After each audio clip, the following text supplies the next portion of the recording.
Hello and welcome to another edition of Atlas in Formation Live. I'm your host, Atlas Alex, and today we are going to continue on our journey, our exploration of the path. As you probably have noticed, for the past few weeks, we have been talking about tests on the path. Oh, hi Atlas, the sound is wonky. All right. Does that solve the problem? We'll try to. I'll need a indication of you from you guys if the. Yeah, so two people have said the audio has some issues. Do we still have issues? Please let me know. Hang on one second here. Audio. It's the right. It's the right microphone. Hmm.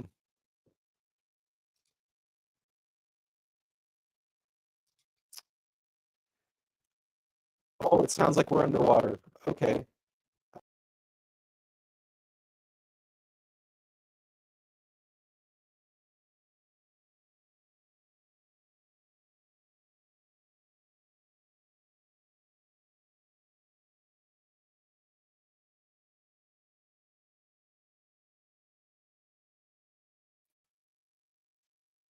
Is this any better? Anyone? Any better?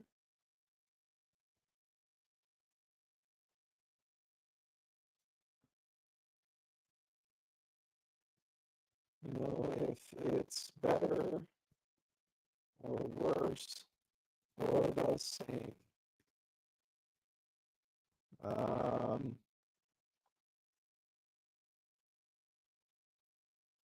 you know, there, if I was on the ball here, maybe I would be listening to myself through headphones, but I don't have that option. Maybe what I can do is open this up here.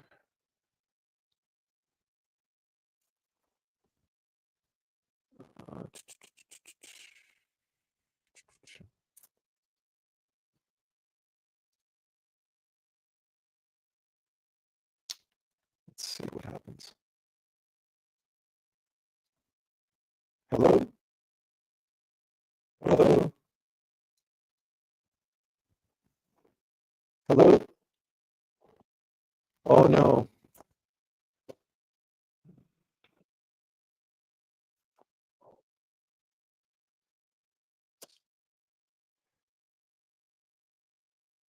Yeah.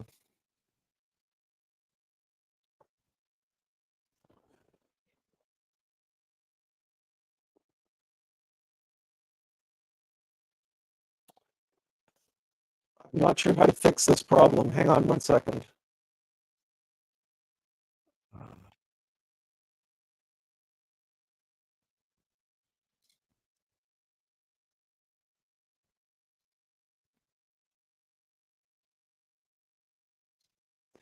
Is that any better?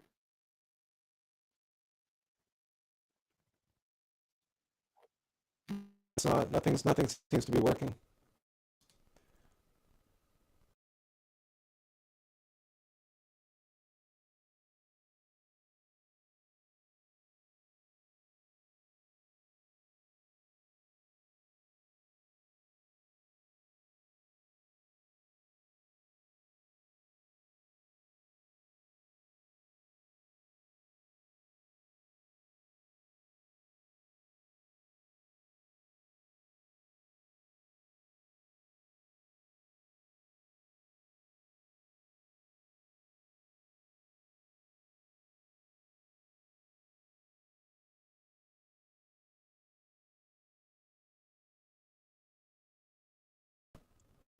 Okay, let's see. Is this any better?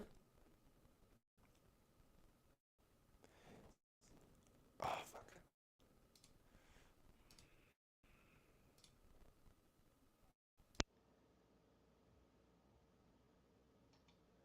Hello? How's this?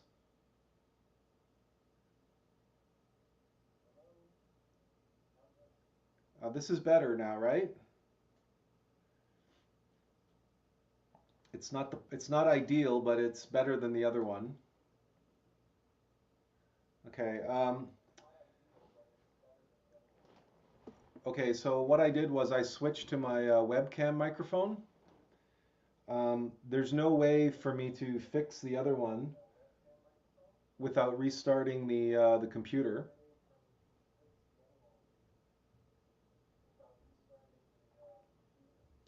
But if I do that, then we lose the live stream, we lose the link, we lose everything. As far as I know, you guys tell me if you want me to try to restart because I can maybe come back into the live stream, but it'll take a few minutes, a good solid several minutes to be able to shut down and restart. But if you think this is good enough, then we'll just continue with my webcam for now.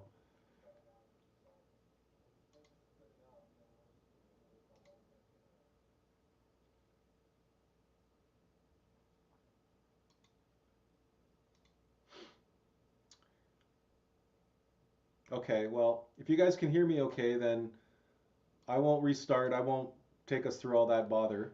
It'll just be what it's going to be. I apologize for the technical difficulties. Um, StreamYards is very hit and miss sometimes when it comes to microphone issues. So hopefully this isn't a point of frustration for you. Um, because that's the topic for today, isn't it? It's distress, it's frustration on the path. It's when things don't go the way we had hoped. In fact, I had even wanted to choose a different background, but because it's the Alm of Life, then we might as well stick with what we have in the background. And this exercise is very apropos to what we're talking about today. It's that what do I expect? Do I expect technology to work 100% of the time? Is that what I expect? Because therein lies the path to disappointment. Therein lies the path to frustration. But I know uh, StreamYard, that's the platform that we're on, I know it's unreliable. I mean, all kind like very often we've had issues, and I've had to restart or I've had to do different things. And so this is apropos. It's par for the course, really. And there's no point in getting frustrated and getting angry. It is what it is. And I have a backup. It's not the best backup in the world, but you guys can hear me, and that's the important part. And perhaps it's not the same clarity or the same fidelity as what you're normally used to. Maybe you expected better today. You didn't expect this to start off as a snafu and be frustrated because you couldn't hear me or understand me or but it was what it was. There's no point in being distressed about it or getting stressed out about it, allowing our blood pressure to go up, allowing our minds to become obsessed or overrun or disturbed because hey, life happens, shit happens, and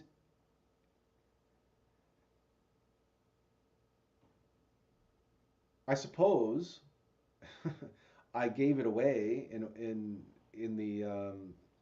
the thumbnail to today's live stream. You hold the key.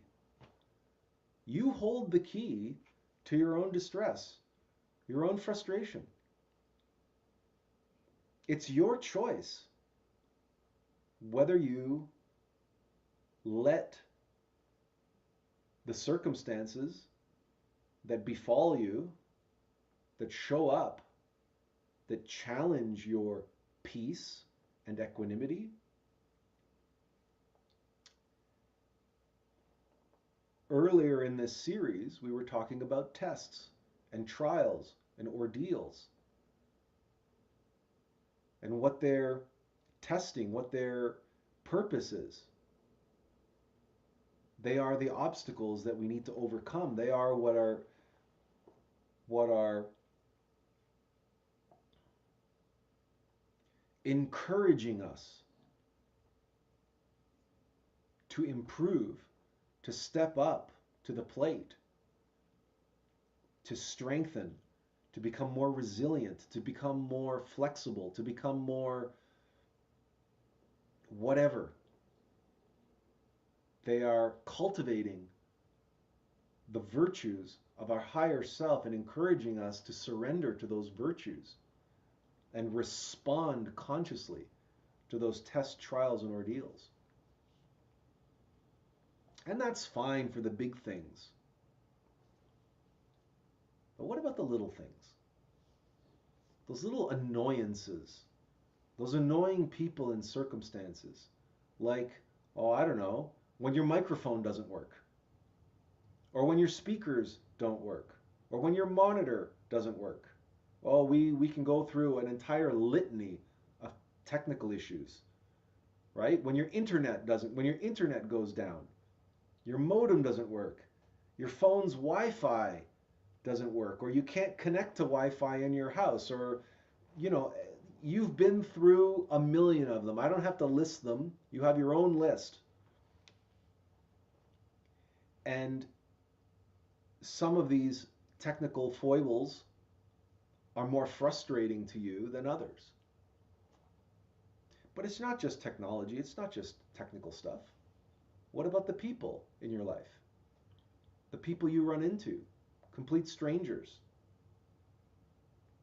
or store clerks, especially nowadays because customer service has just gone down the toilet. It doesn't really exist anymore. Not certainly, it wasn't what it was like even 30 years ago.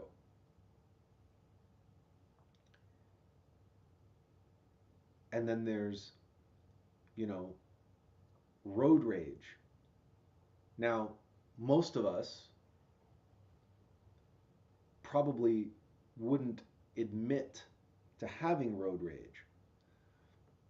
But honestly, maybe not full out road rage. You don't have to like have a full on act of anger and violence toward other drivers to experience road rage. It's just the frustration of being cut off or of observing other drivers driving in ways which you just makes you shake your head and say, why does that person even have a license? How are they allowed to drive? How are they ever granted a license? Because they're dangerous, they're uncourteous, they're just selfish, or perhaps just completely asleep at the wheel, utterly unconscious, utterly uncaring about the world around them and certainly other drivers. They're just doing what they want to do and screw everybody else. There are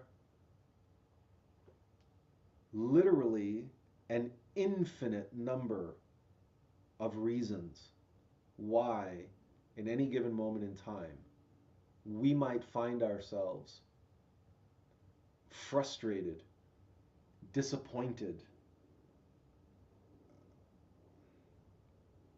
and stressed out. In other words, mentally, emotionally, psychologically, physically, viscerally in distress because of people and things and circumstances around us.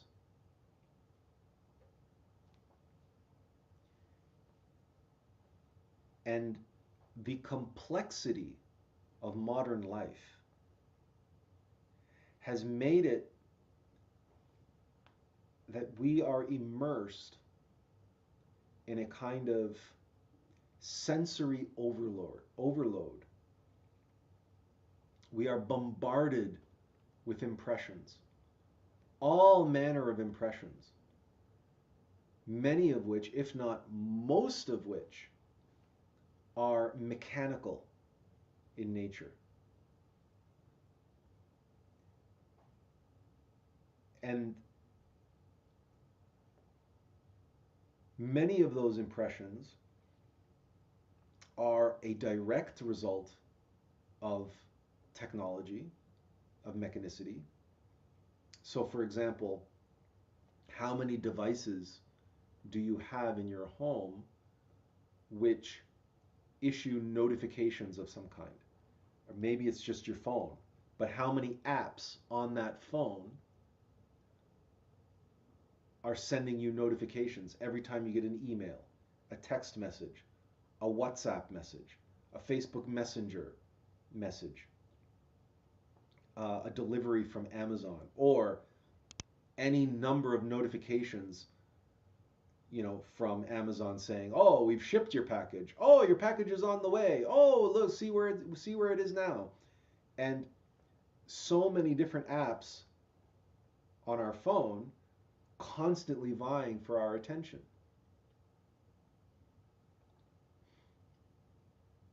Then if we have some of these smart devices, maybe they too are vying for our attention and sending us notifications and signals and giving us a heads up as to what they're doing or what they should be doing or what they want you to do.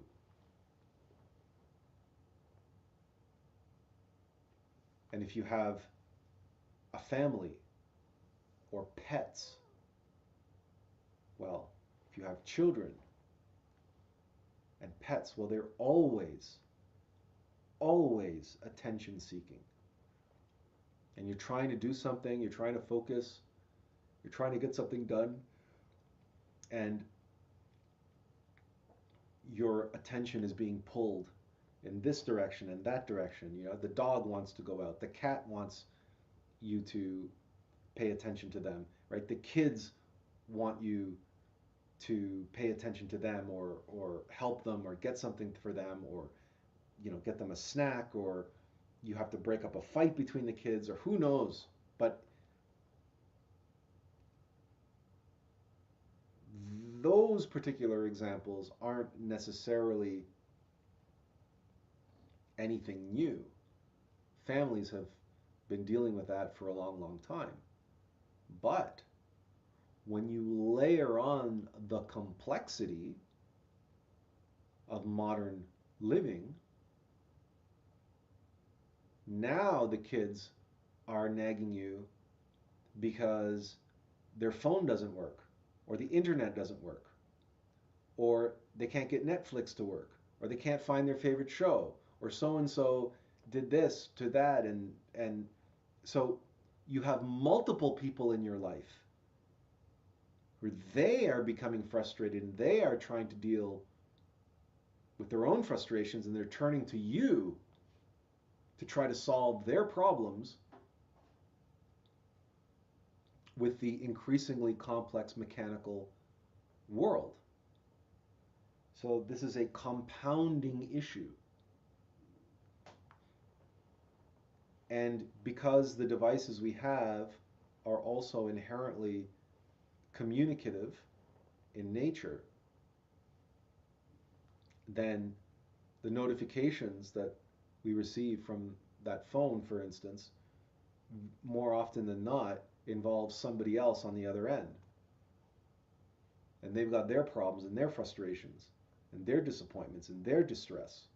And they're turning to you for help, or if nothing else, to be to give them an ear.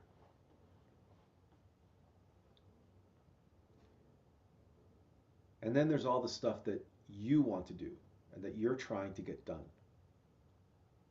And all of the various obstacles that might stand in your way of accomplishing that. And so now you're watching the clock tick down and you're watching your productivity go out the window because of this obstacle or that obstacle, and this can rattle one's nerves, to be sure, and drawn out over time, these little stressors add up, they compound one another, and they can create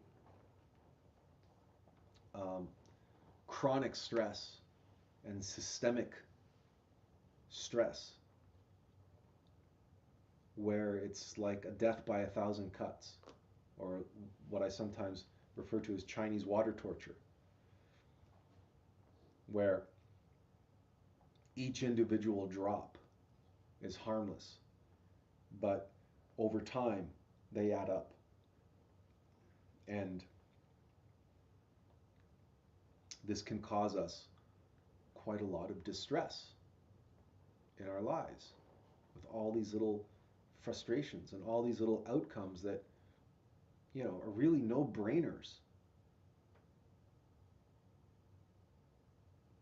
But how things are, we're just disappointed by them, and things don't turn out the way, and there's really no reason why they shouldn't. You go to a drive-through and you order lunch and they screw up your order. Or you're out for lunch with your coworkers and you only have an hour or 45 minutes, and you wait 15 minutes for your food and they've screwed up your order. So you can't send it back and wait another 15 minutes for your food, because you're gonna run out of lunch hour. It's these little things, these little annoyances. And perhaps that's the best word for it. These people and circumstances that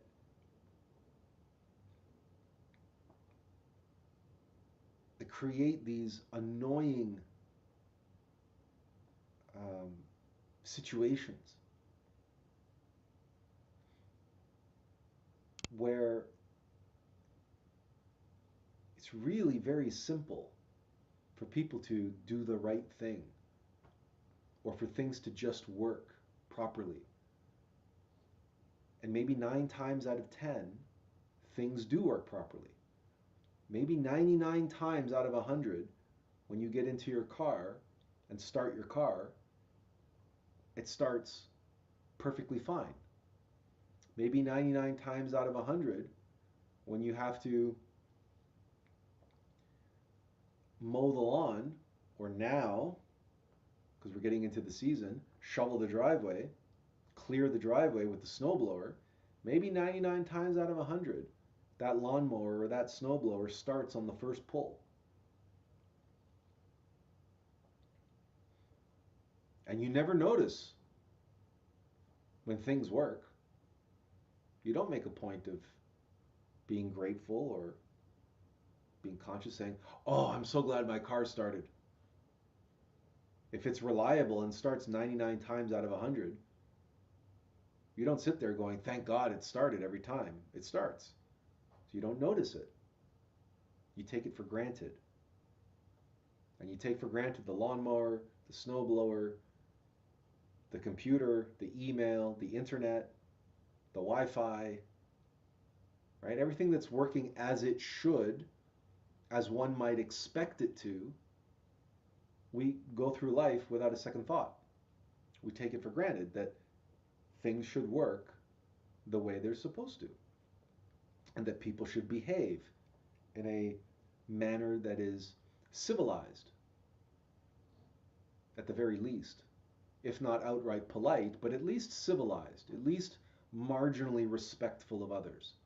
And so we go through life let's say on the freeway, and 99 cars out of 100 don't cut you off, don't tailgate, don't do something else stupid. It's the one out of 100 that catches your attention and that triggers these annoyances and these disappointments and this distress. But we take for granted when everything's working and everything's hunky-dory. The question is, when the disappointing people and annoying and disappointing circumstances arise, why are they disappointing and annoying and disturbing? Why, when something doesn't work, why is that frustrating? Why is that annoying?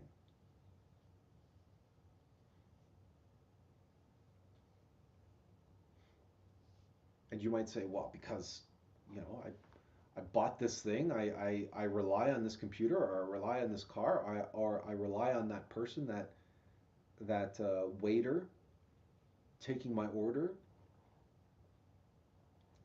I rely on them to do what they're supposed to do their job, to do what they were meant to do, and for it to work, for them to work properly. I rely on that. I'm putting my faith and trust that they do the right thing, or that they do what's expected of them.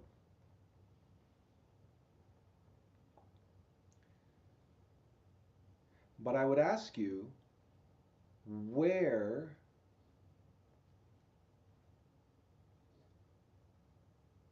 does the expectation exist? Who owns the expectation?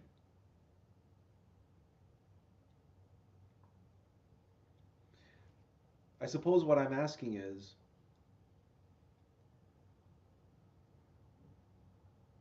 we judge situations, people, and circumstances to be annoying, to be frustrating, to be stressful.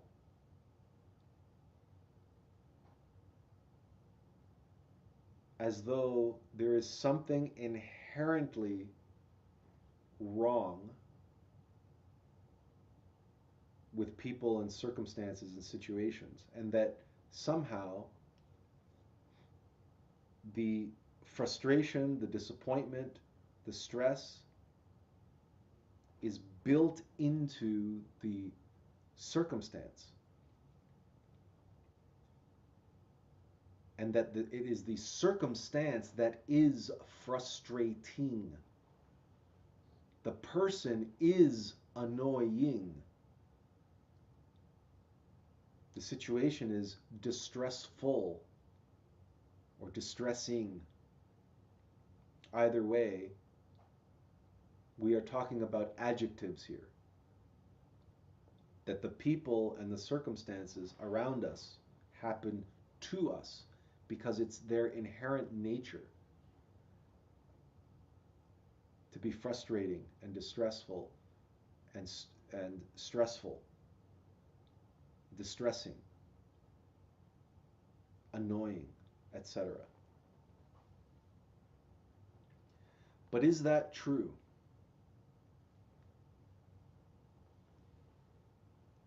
Is that true? Now I want you to, just for a moment,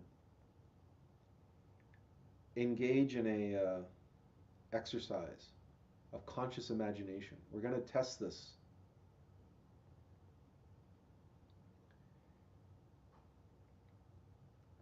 I want you to imagine yourself on a mountain bike.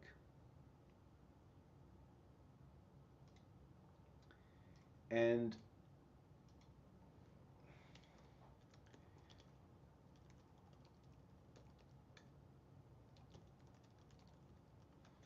I want you to imagine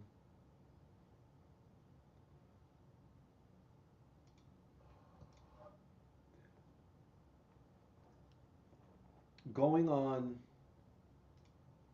a ride. Whoops.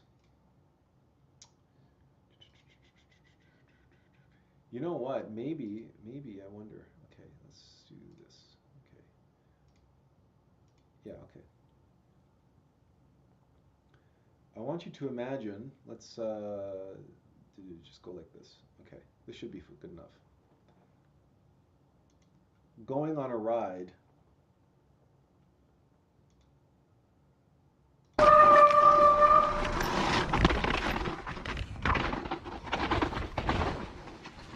Maybe I would.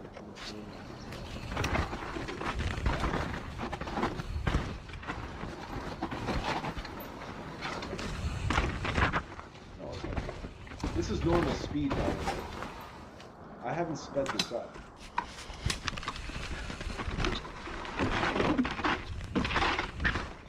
Now the title of this is, Crazy Gnarly Trail, right? I don't know about you, but I'm already feeling stress, like viscerally in my body. I used to mountain bike, so I've had experiences like this, not like this, but a little bit like this. And with what I suffer from, what I deal with, the fear that I live with, even watching something like this, already immediately,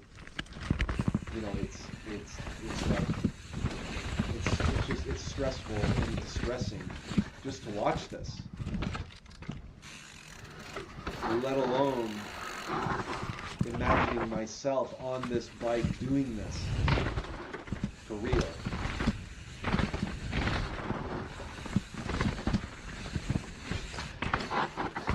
But this individual is having the time of their life.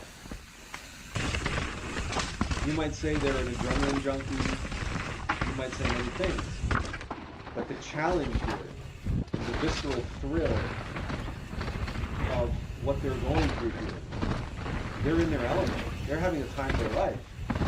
Look, he's jumping, he's doing and he's going at these phenomenal speeds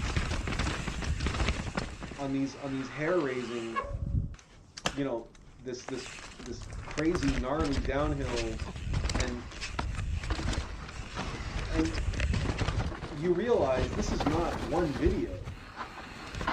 This is multiple different trails stitched together, right? So this is like, he does this all the time. He goes out and he seeks out these kinds of experiences.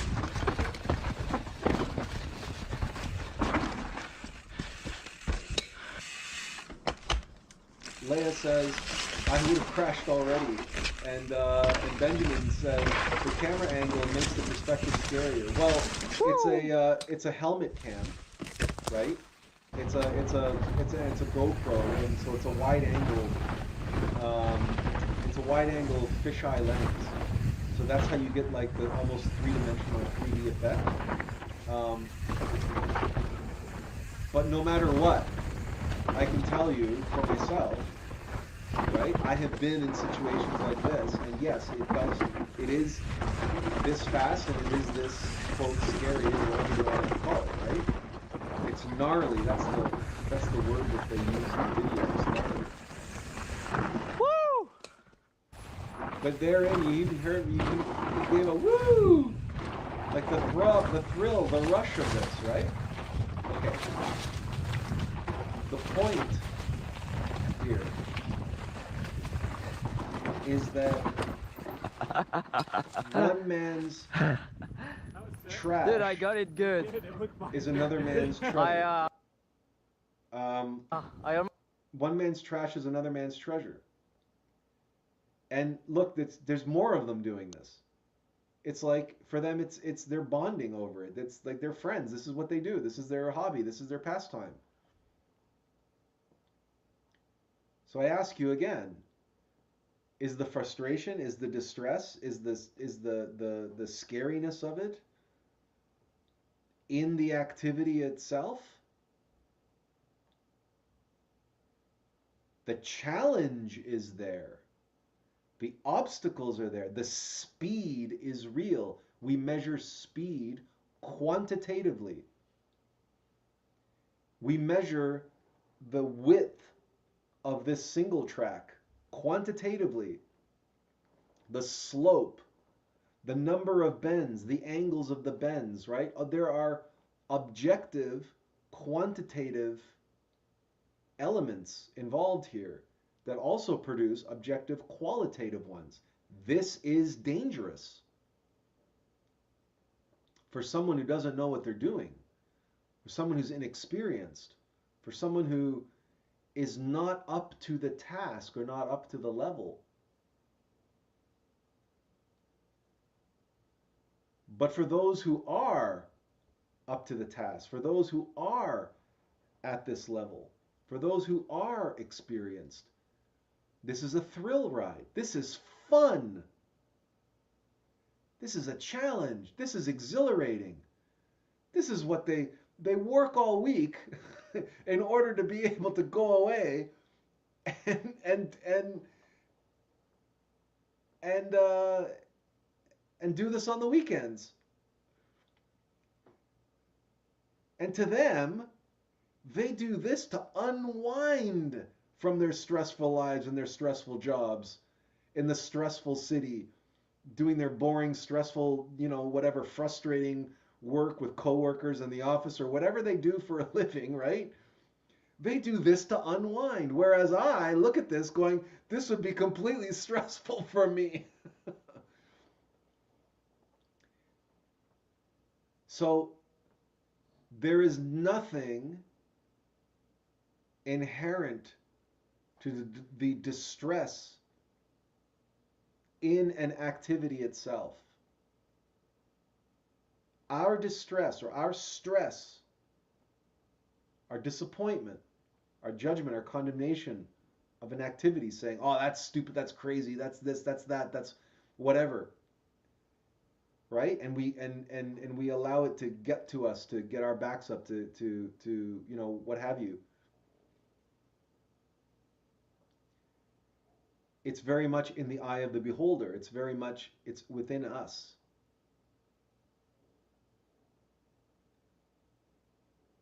And it has a lot to do with our expectations.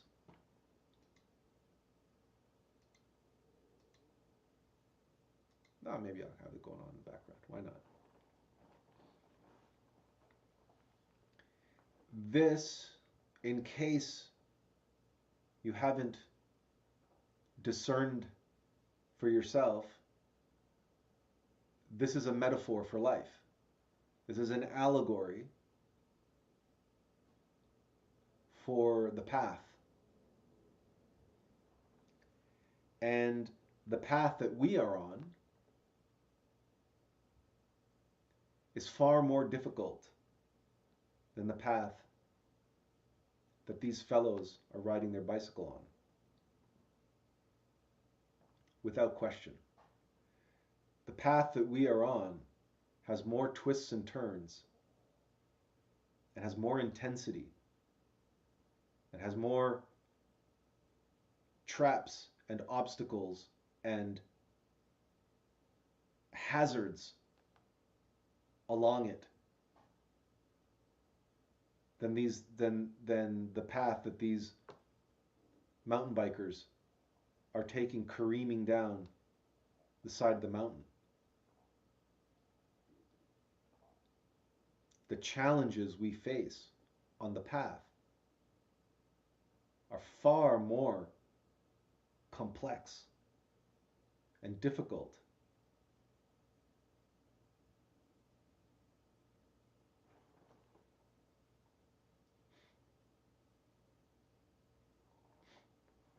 But the cumulative stress of each and every hazard, obstacle that we have to navigate. See, one of the reasons why these individuals are able to do this on the bike is because they don't sweat the small stuff. The whole bicycle analogy, if you remember, I did a video way back, but I've also had, I've made memes about it.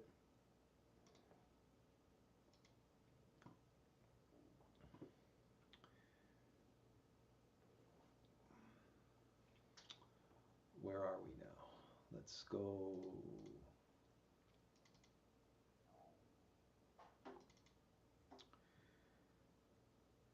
I did a video way back now. It's been so long I can't even tell you when it was that I did it. But it was on the human condition.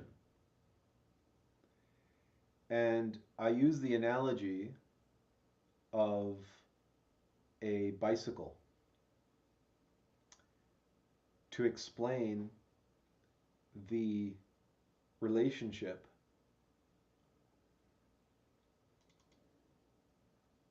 between ourselves and our innermost being. And it's apropos to today, and it's definitely apropos to what we're talking about, because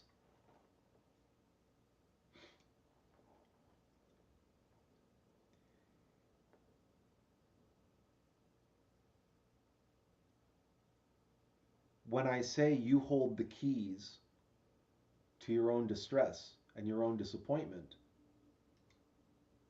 we can understand that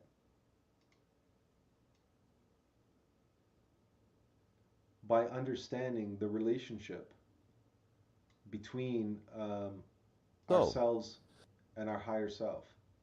A human being consists of a triangulation of hum, manas, and being. In other words, a triune human being. Tri meaning three, un meaning one, that is, 3 in 1. A true human being. Consider the bicycle for a moment. A bike is a practical example of a balanced union of two wheels in perfect alignment, with the rider raised between them forming a triangulation, just like the triune of hum, manas, and being. In this light, a true human being is analogous to a bicyclist.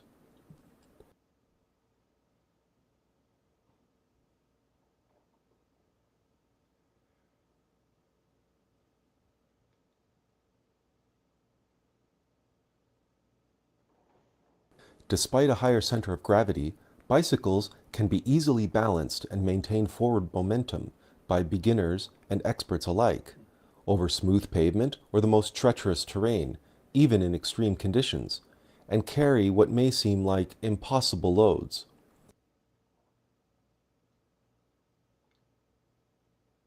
Be it for a cross-country trip or just a quick spin around the neighborhood, this humble two-wheeled contraption is far and away the most popular, successful, and abundant vehicle on the planet, and for good reason.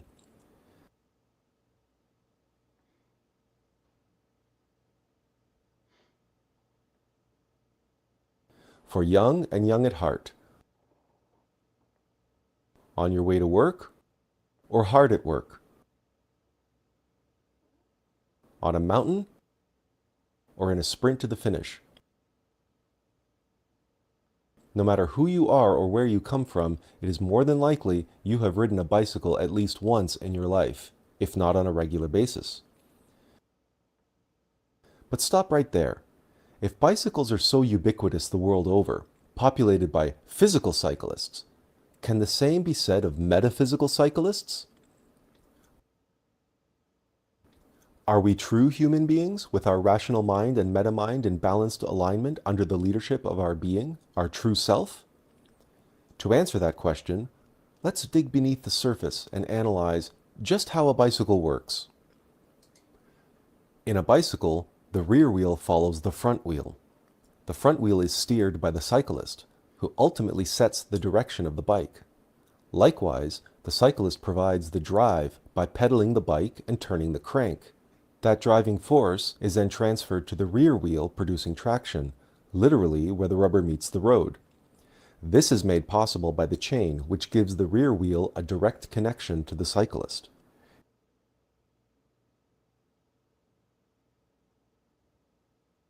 It is precisely a conscious connection to our true self which provides us the gifts of driving force and direction behind our actions, which we can experience consciously as we ride through life a triune human being. But the reality is most people lack this conscious connection to their inner cyclist and have discarded their metaphysical bicycle altogether, and therefore humanity suffers the human condition. So I'm going to back up just to here. Okay.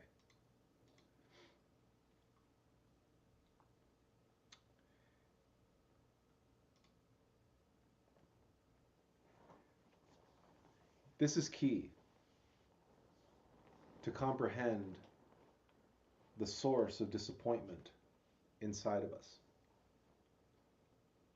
and how those mountain bikers were negotiating that impossible terrain successfully, and how they were having the thrill, the ride of their life. It's precisely because they weren't thinking about it. They were going with the flow, which is what a bicycle is supposed to do, and they were allowing their inner mastery, which they had developed over who knows how many countless hours, to lead them and guide them, and all of their conscious faculties to come to them through metamind to steer the bike and to work the brakes. But the drive, the will, right, to actually engage in all of this activity came from within.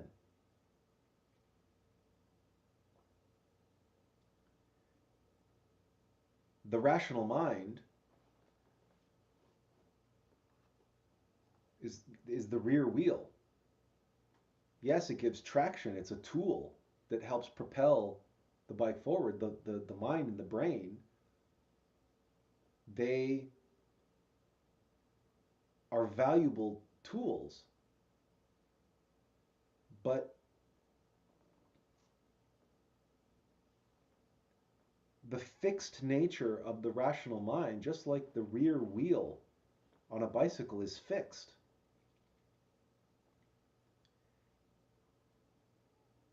If you let your rational mind lead, then it's like trying to negotiate that crazy downhill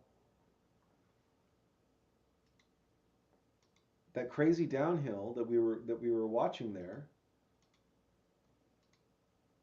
It would be like trying to ride down this backwards. And we go through life that way, with a fixed mindset and fixed expectations of how things should be and how things should work and how things ought to be and what people said they would do. And when they don't do it, we feel betrayed. And when people don't live up to our expectations, but our expectations are in the rational mind. They are fixed. That's the rear wheel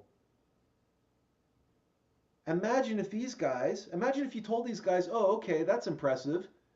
Yeah, but can you do it backwards? Can you do it where you have to go down this hill, but the wheel is fixed, or you're trying to steer it? You're going down the hill backwards and you're trying to steer from the rear wheel because you put your rational mind first.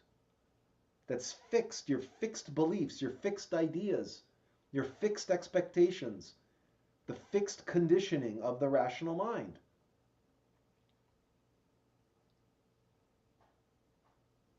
You would be hitting every one of these trees. You'd be falling down this, you'd be hitting every one of these rocks. You'd be careening off the cliff in no time. You would have one hell of a frustrating experience trying to negotiate a path like this without the softness and the flexibility, the allowing, the allowance, and the going with the flow and just rolling with it that the front wheel of a mountain bike gives you. See the shock absorbers? You see the shock absorbers working? You see him steering? You see him leaning? That's the being. The rider goes with the flow, leans into the punches, right? Like a palm tree. Bends and leans in the wind. Whereas a fixed hardwood, if it was hit by some of those tropical storms, it would snap like a matchstick. Right? But you got the shock absorbers on the front, and you got the full range of motion. And the meta mind of being is in control, is steering the bicycle.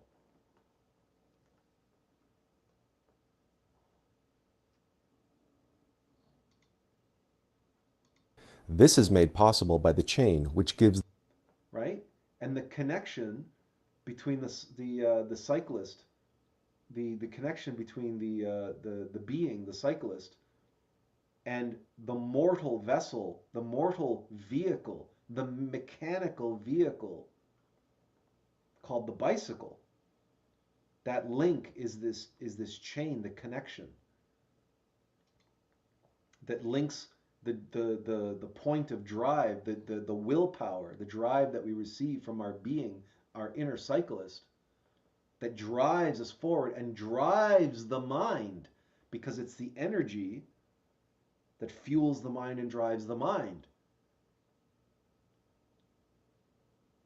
which is where the rubber meets the road in the world of action. But in a bicycle, we call it traction.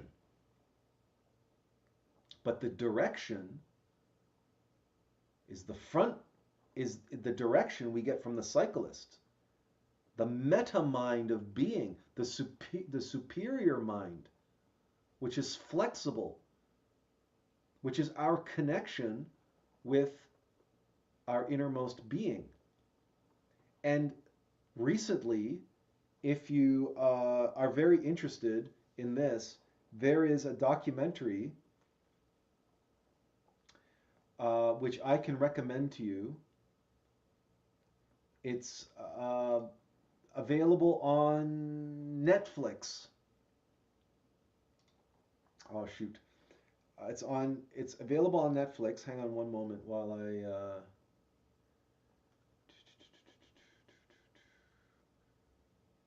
let's open up another YouTube video here. It's called, actually we can go here. No, never mind. You and history. Okay. I might not be able to play this for you simply because of Netflix is stupid with their copyright protection. But I can at least bring up the thumbnail for you if I can find it. It's a documentary. I believe that it's called The Divided Brain. It's by Ian McGilchrist. He is a psychiatrist, and he's spent a great deal of his life studying the brain and the two halves of the brain and the relationship between the two halves. And what he has determined, what other neurologists have determined through a number of different tests, that the nature of the left brain and the right brain and the functions of each half and their relationship between the two. And generally speaking, the left brain is more mechanical and is more concerned with mechanical things, where the right brain is more concerned with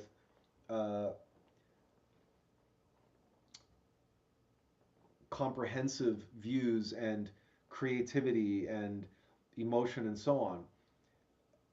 Another neurologist who I heard a presentation from just recently described it this way, where the left brain is complicated and it deals with complicated problems,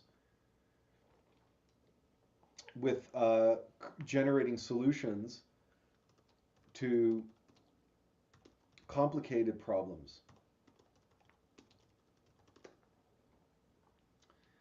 But the right side of the brain deals with complexity, the complex problems in our life, and the complex situations in our life. And this particular neurologist, and I can't remember his name, but I remember Dr. Ian McGilchrist. Arthur Brooks was the other neurologist who was talking about, you can't solve complex problems with the complicated brain. Complication cannot solve complexity. Another way of saying that is the left brain deals with complication in a mechanical way because machines can be very complicated. But the right brain is holistic. The right brain deals with simplicity. It's the big picture thing. It deals with all of the complexity, the complication as complexity, as opposed to the left brain that can only deal with it mechanically, complication as complication.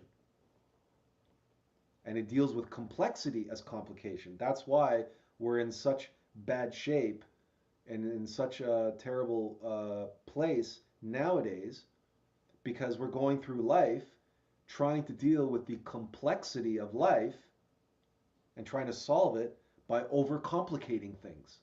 But that's exactly what the rational mind does. I'm going to play you this trailer, and hopefully we're not going to get dinged. But let's see how this goes. It's matter of fact. Let's see how this goes. Why is the brain divided? That is the question that has driven this man for the last 20 years. Why does it have a divide? Why is it not just a big blob? It's like your skull. The skull comes together from 32 different bones, and now you've got a fused skull. Okay, and the brain could have done that. It could just gone sploosh and be a big computer in there, but it isn't. It's divided right down the middle. To find answers, he studied stroke patients who had lost the use of one side of their brain. And when did you have the stroke? Today, scientists know that each side of the brain sees the world very differently. The right hemisphere sees the big picture, an interconnected world of wonders. It delights in people, understands relationships. It understands body language. Without it, creating art would be impossible. If we could imagine its patterns of thought, we would see leaps of intuition, interest, and imagination. But when the left hemisphere is in charge, it sees reality differently. It cannot make connections. It sees the world as separate parts. Details are important, not relationships. For the left hemisphere, things and people are not unique and individual, but groups that it can organize in a world of rules and bureaucracy. Things it can sort and file into a system. It perceives people as body parts, and it doesn't see how they all fit together. This distorted way of... That's interesting because where they use the bicycle, the person on a bicycle, as as part of their presentation. But so when we're talking about the rational mind and meta mind, we can relate these two wheels on the bicycle to the left brain and the right brain. And that's exactly why when I did this presentation, I oriented these bicycles this way, so that they were facing this way. That in this entire video series, the two pillars, the left and right pillars, are the left and right pillars of the tree of life, but they are also the left and right brains, as above, so below. That physiologically we reflect this. Now, it's not that the right brain is the source of metamind. No. The right brain is the gateway to metamind. It is the radio, the antenna to metamind. And then the connection between the two gives the complexity of the left brain, the rational mind, but there's a flow, right? So from the being down into metamind and then into rational mind. But again, when we talk about complexity and the nature of the rational mind as dealing with complexity, or the left side of the brain dealing with complexity, look where all the gears are in the bicycle, right? The front wheel doesn't have any gearing in it, right? It doesn't have any drive. The front wheel is there to do what? To be flexible and to pass through information from the being through metamind. But the front wheel doesn't drive, the front wheel steers, it orients. It is through the complexity of the connection between will and action in the world of traction and the rear wheel and the gearing. That's all that complexity is there to help us do what? Negotiate the complication of life. But to drive it through the complication, through rational mind, it's very complicated. But to steer the complexity of the trail and of life, you don't need complicated. You need what can handle infinite complexity. And the only thing that can do that is metamind, which is a euphemism for consciousness, which flows from the being. He's the one, the cyclist, he's the one who steers the bicycle.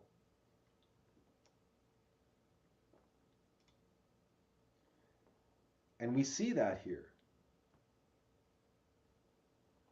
But that flexibility, the shocks on the front wheel and the ability to steer, is how the bicycle here is rolling with it, is going with the flow, and is allowing. There's no A-type dogmatic adherence to perfection here in this activity. Where is the perfect line? There is no perfect line. The perfection is in the allowing the consciousness to grasp and deal with the complexity, and the mechanical bicycle, which is complicated with the gearing and everything else that goes along with it in the back, to follow. The rational mind, the rear wheel, follows the front wheel to the best of its ability. And that's how you negotiate all of these twists and turns and and hazards, and it becomes a thrill. It becomes thrilling that you have this unconscious competence that is working through you. Because in this analogy, it's very important, and that's why I brought it up, and it's really important to grasp in this analogy, right? We are not the cyclist. We are the vehicle. We are a machine. We are made of matter.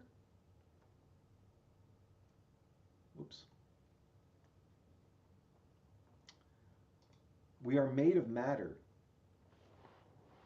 And we are complicated. But there's an aspect of us that connects to our inner cyclist, who is the one who should be navigating us through life. And the only expectation that our cyclist has is aligned with the only expectation that these riders have.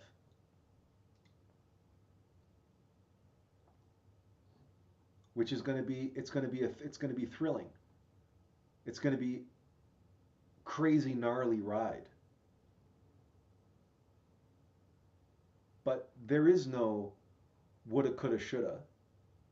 There is no, oh, it shouldn't be like this. It should be some other way. It is what it is.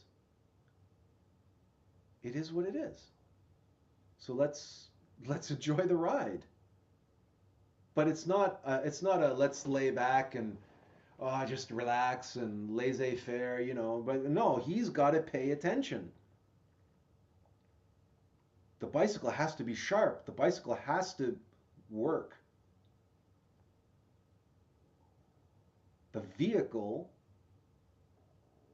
has to go with the flow and has to, in a sense, obey, follow, and the rational mind, the rear wheel, with all of its complication, has to follow the front wheel, meta mind, which is being steered by our being, by our innermost, our true self.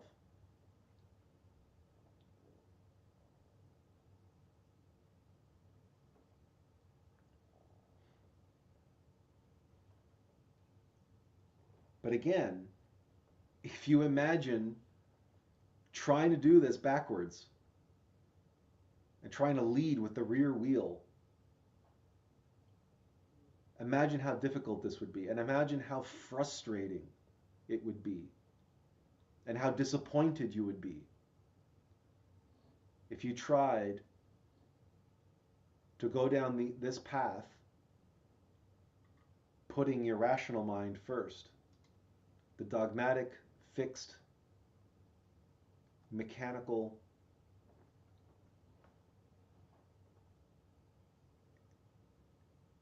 first.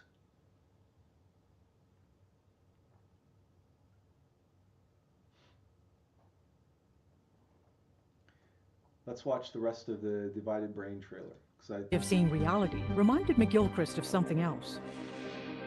Our world. Is there something about how we live in our Western society that may be changing our brains? Is the value of human effort being measured only by a balance sheet?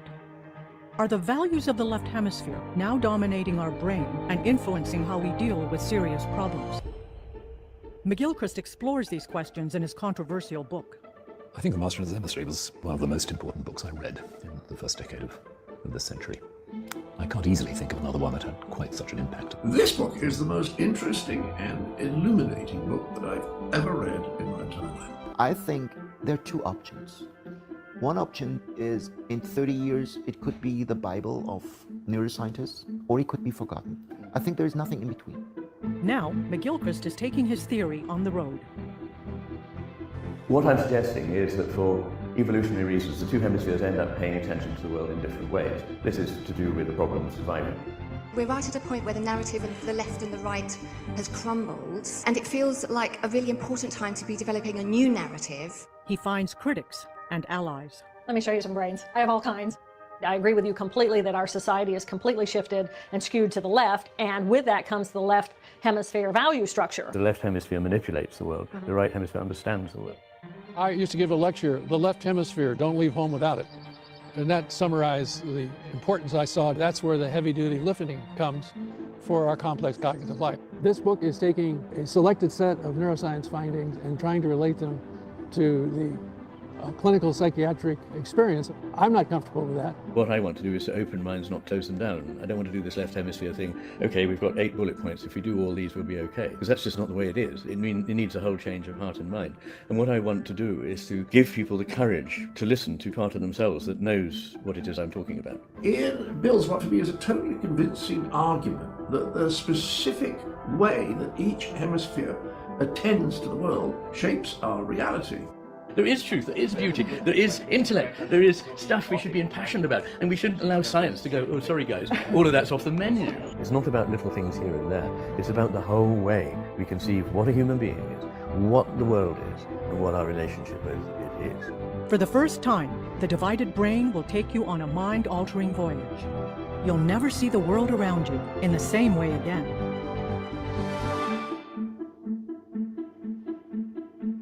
Okay.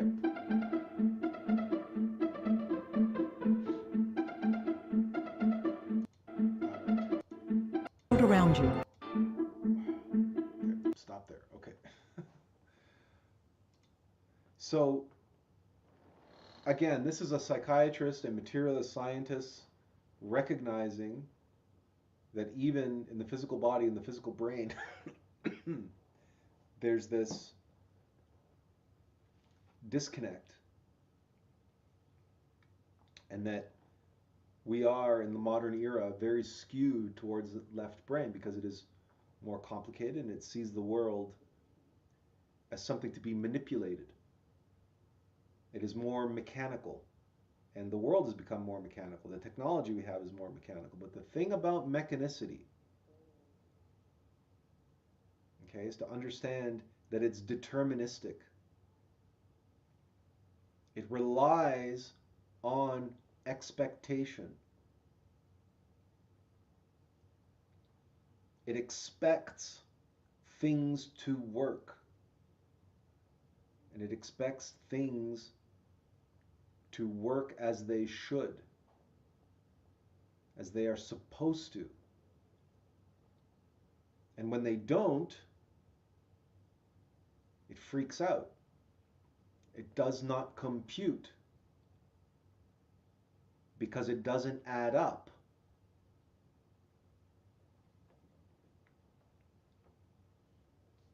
But why doesn't it add up? Why doesn't it compute? Because the left brain is conditioned and programmed to expect the world to compute. The left brain is seeing the world mechanically and mechanistically. And that's how the rational mind works. That's why when we have beliefs and opinions and theories that we identify with and become attached to, when they are challenged, we freak out. It doesn't compute.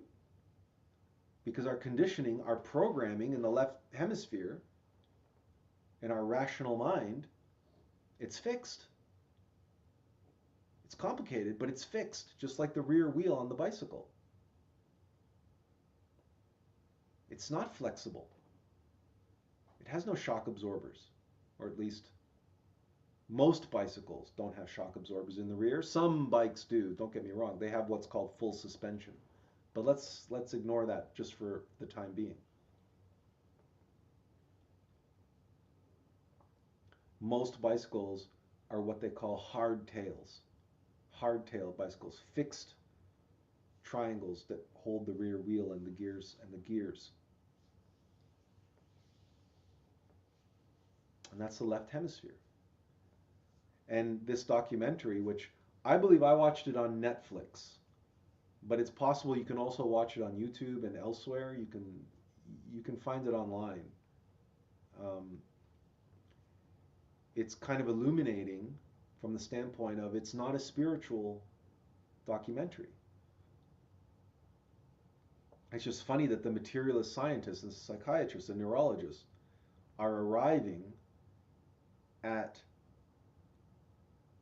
a similar perspective. They're discovering that different aspects of our machine self functions in a different way. And that's entirely what I'm showing here, because the machine, the vehicle, is the bicycle. And the two wheels perform entirely different functions, and the two wheels face the world in entirely different ways. The rational mind, the left wheel, faces it in a fixed way.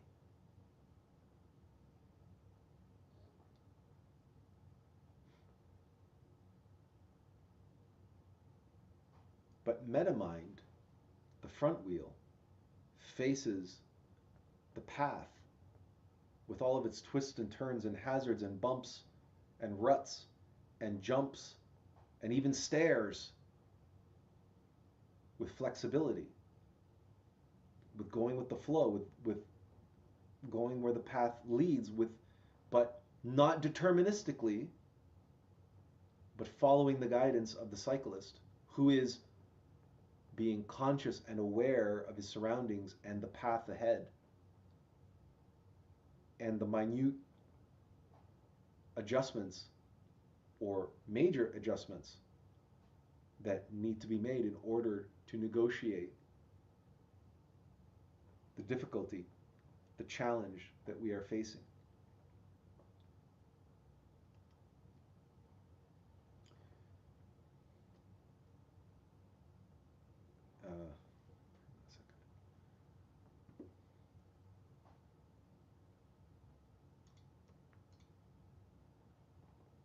Okay, so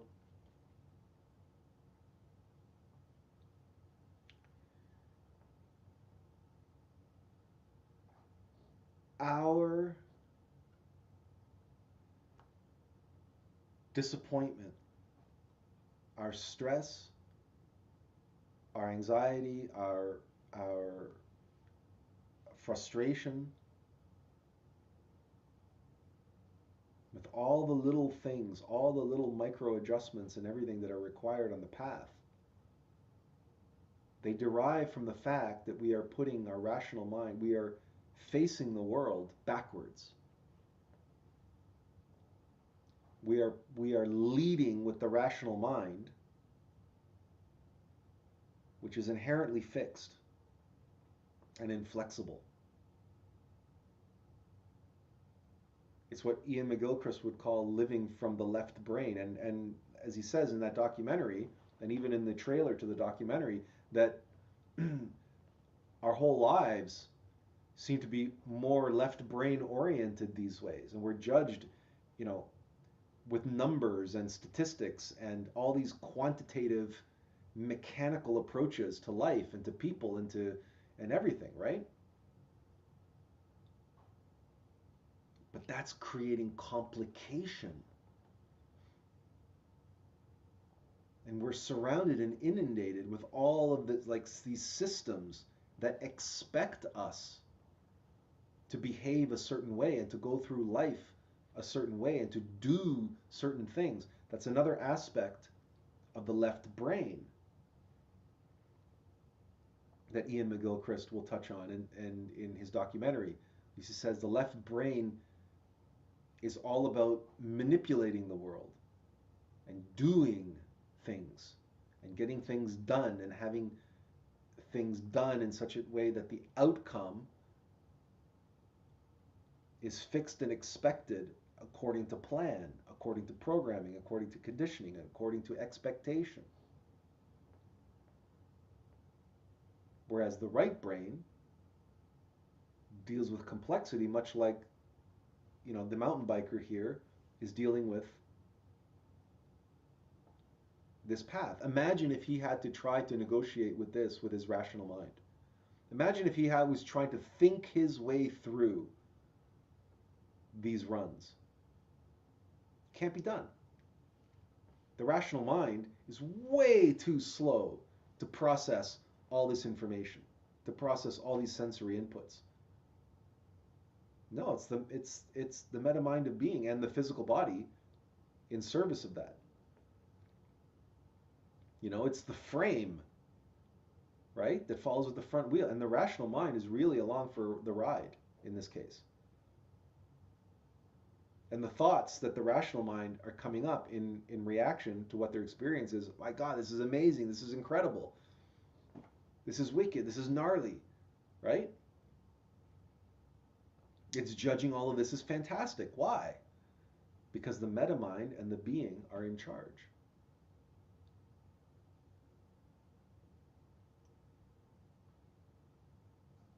We have to know our place on the path.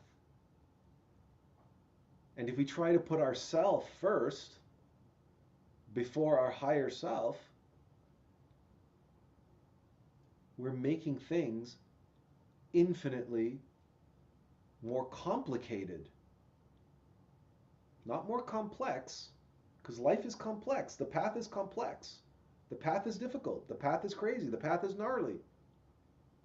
But we overcomplicate it when we lead with the head, when we lead with the rational mind. Because the rational mind can only process with complication from a fixed perspective, just like the rear wheel on the bicycle.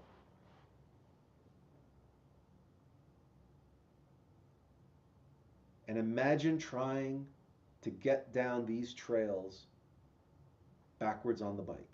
Imagine your frustration. Imagine the stress and the anxiety. Even these riders, if you took these experienced riders and told them they had to do it backwards, immediately their back would be up. The hair would be standing on the back of their neck, because they would know it's impossible.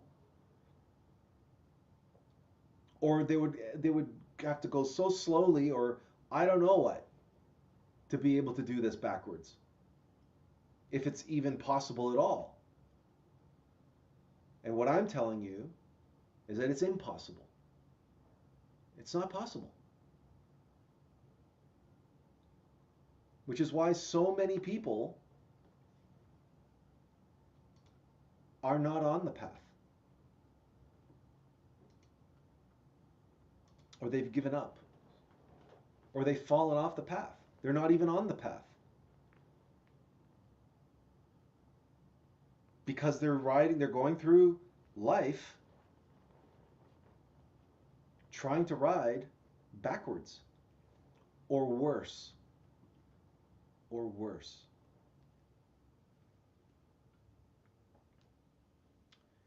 There is another way to conceptualize, right? When you're not going backwards,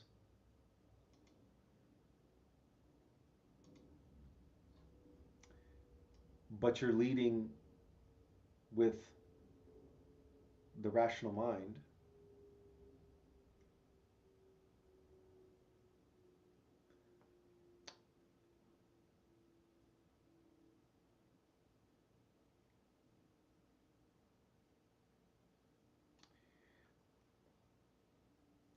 Within our rational animal psychology is a single wheel made of many spokes, many eyes, each.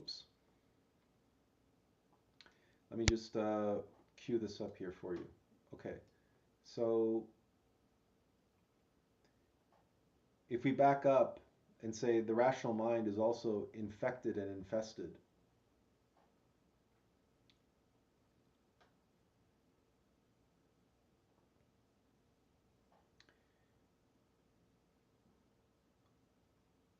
with the many eyes of ego. Let me play this for you for a little bit, and then we'll talk some more about it. Rather, we are possessed by many countless individual egos, psychological malware, all of which present themselves to us as an I. Lust and gluttony, greed and envy, anger and despair, pride and shame, laziness and busyness, fear and control. This cacophony of mechanical, self-interested psychological entities infects our five senses and constitute the ego mind we experience. Each ego presents its desires in the first person, an I. For instance, lust and gluttony express as craving, I want this, or aversion, I don't want that. Pride and shame express as identification, I am this, or rejection, I am not that, which are the foundations of tribalism, sexism, racism, and identity politics. The ego of fear and control may express and affirm a thesis, I believe this, but quickly turns to anger when said thesis is contradicted. They believe that? They're all just spokes on a wheel. This one's on top, then that one's on top, and on it spins, crushing those on the ground. The seven kingdoms of Westeros play a dangerous Game of Thrones to rule the Iron Throne, and in that process cause a great deal of suffering, personified by Ramses Bolton and his pet Reek. Likewise, our many egos play a Game of Thrones to rule us as our I. We are tempted to identify with and indulge cravings and avoid aversions. Pleasure and pain, us and them, life and death, good and bad. This dialectic hypnotizes our consciousness through the rational mind and makes us ignorant to all but our own blind self-interest on the downward spiral of explosion and implosion. So that an explosion of ego, including temptation, hypnosis, and ignorance, leads to an implosion of life, including suffering, devolution, and not being. Case in point, an explosion of anger can lead to the implosion of a relationship. The non-stop dialectic of ego mind is what creates the cacophony of the busy mind. And yet, the dialectic is an illusion, as much a fabrication as the single false I we call ego, since both sides constitute the two aspects of the downward spiral of devolution and not being. It is this single I which divides and conquers us as it does Smeagol and Gollum in Lord of the Rings. Our inner pendulum swinging between irrationality and rationalism, atheism and superstition, chaos and order. On the downward spiral, our ego makes sure it is most precious to us. Not only as individuals in microcosm, but in macrocosm as well, where the pendulum swings between the extremes of nationalism and tribalism, corruption and wokeness, extreme right and radical left, blind faith and blind dogma. And the world recently witnessed how an explosion of fear led to an implosion of society, economy, and civil liberty. This, then, is the Eye of Sauron and the Ring of Power. One ring to rule them all, one ring to find them, one ring to bring them all, and in the darkness bind them. Be it the One Ring or the wheel from Game of Thrones, the dominance hierarchy playing out within our rational animal psychology is a single wheel made of many spokes, many eyes, each blinded to all but its own self-interest. And the single illusory ego they form can be likened to the single seat post of a unicycle. The pendulum swinging between extremes is constantly throwing us off balance, causing inherent instability in our psychology and the world around us. Unicycles have no racks or baskets. With all that life throws at us, we have no choice but to juggle everything ourselves.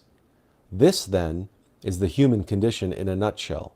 We are juggling unicyclists, desperately trying to maintain balance, struggling not to drop the ball. Is it any wonder why many have compared modern life to a circus? And naturally, we admire juggling unicyclists, those who have achieved great heights of fame and fortune, power and influence. In the circus of public opinion and the world stage, those who juggle ever more on ever taller unicycles.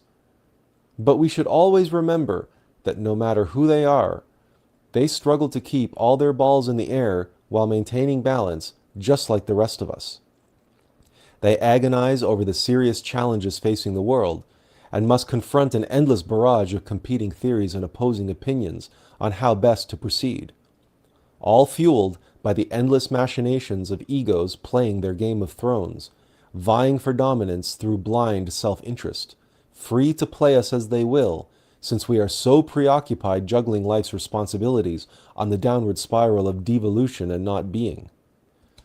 A single pillar which the whole world sits precariously on top of. Is it any wonder why they dream of one day alleviating all this psychological suffering with artificial intelligence and transhumanist technologies?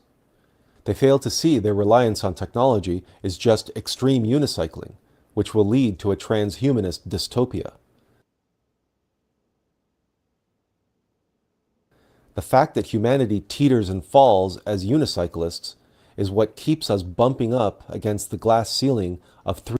Okay, so I just wanted to take you as far as showing you the fact that humanity teeters and falls in extreme unicycling, which will lead to a extreme cycling or extreme unicycling, and as you can see, it is as precarious and treacherous as the name suggests, and as these little vignettes, these little videos can show. Like,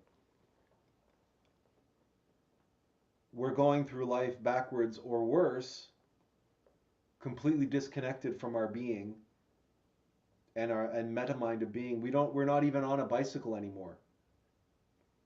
We don't even have a flexible, steerable wheel. We're just unicycling. And on the rational mind.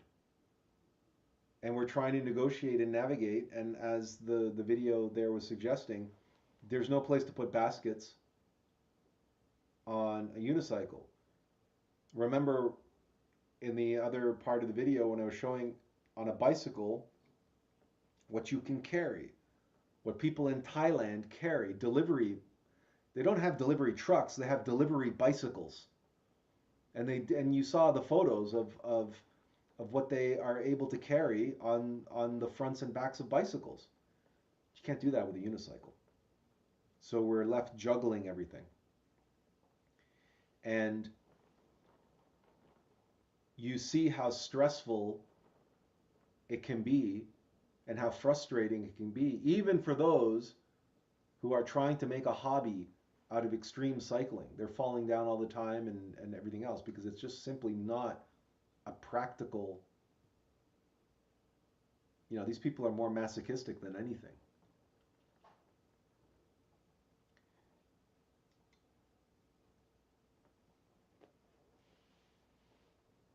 But this is the source of our frustration.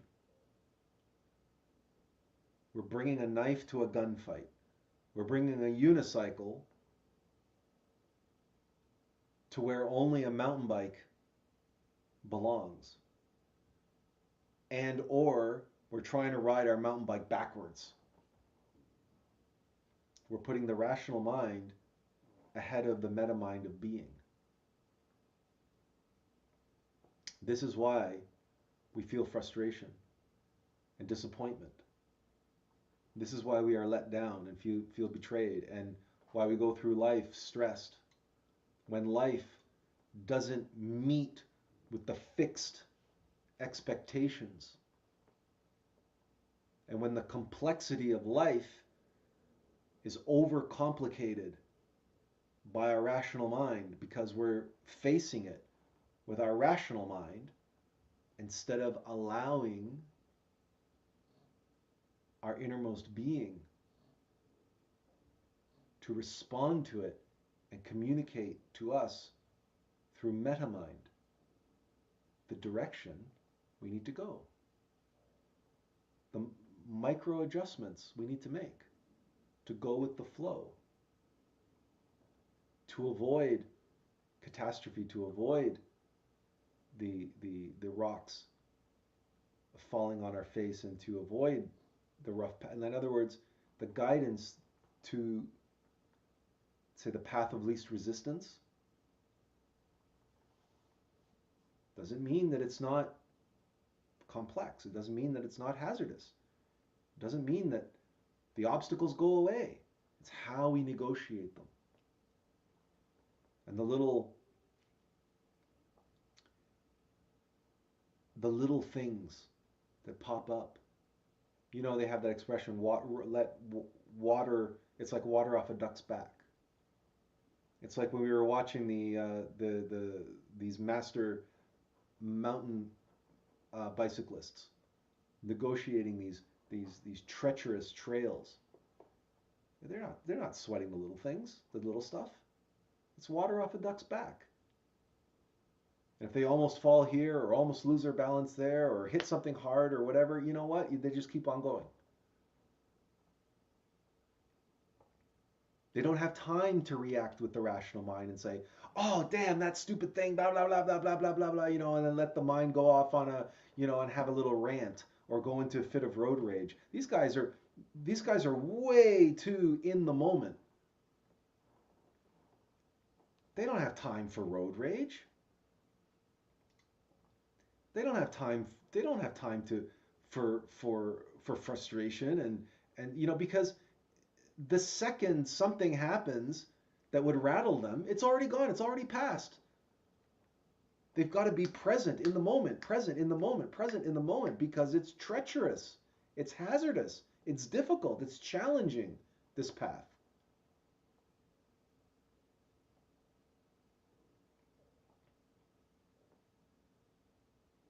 Life was designed to be this way.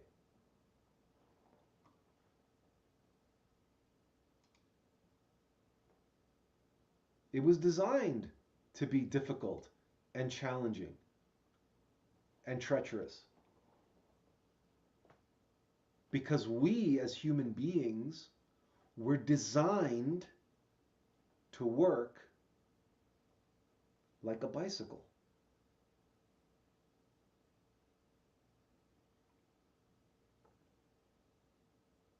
So you might ask yourself, well, what is this meta-mind of being? Well, it's from Ian McGilchrist and other neurologists. We know that it's the right hemisphere of the brain is our connection to it. That's where creativity and inspiration and the ability to cope with complexity arises in the brain. In other words, that's the center in our brain. But the ability to absorb the shocks and everything else is also in the heart.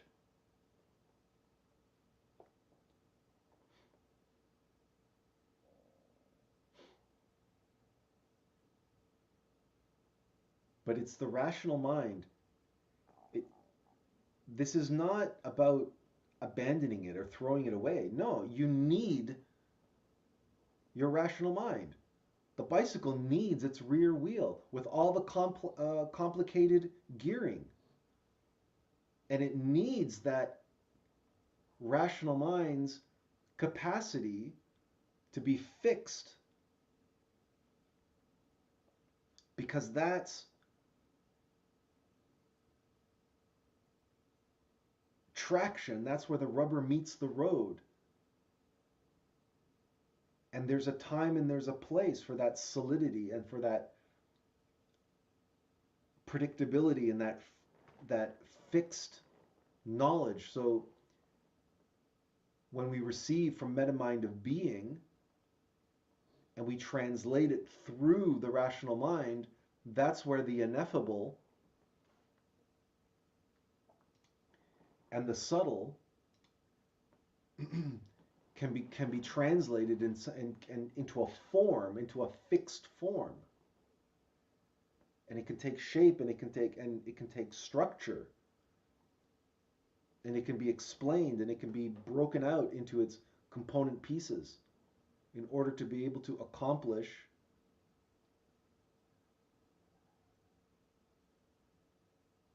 what it needs to accomplish in the world. Through this reliable servant called the rational mind, when it is a servant, when it follows the meta mind of being, when the rear wheel follows the front wheel. the front wheel that is being controlled and guided by our innermost being, the cyclist. We, the bicycle, the vehicle, right? But we need the rational mind. We need the left hemisphere of the brain. We need the rear wheel on the bicycle. So we don't throw it away. We don't dispense with it entirely. But that's why in meditation, we seek to quiet the mind. Because one of the reasons why the mind is busy and won't shut up is because we constantly face reality with it first. And we're overloading it, sensory overload with impressions. And we're trying to stuff it all into our rational mind, and all of that hyper complexity is trying to be processed with a mechanical nature that only deals with complication. It can only overcomplicate in the face of complexity. It cannot synthesize. It cannot solve.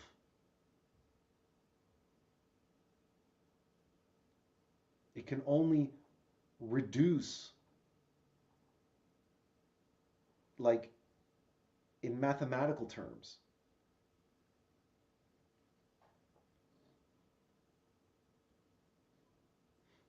So we're using the wrong faculty.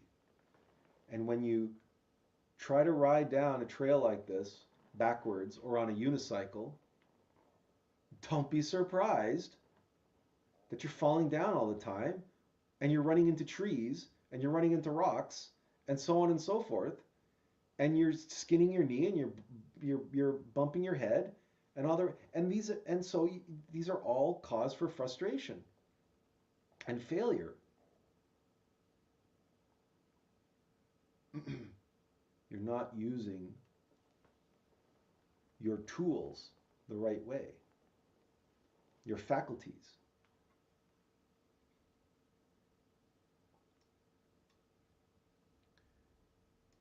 So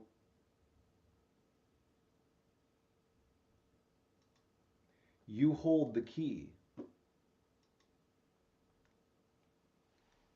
to a stress-free path.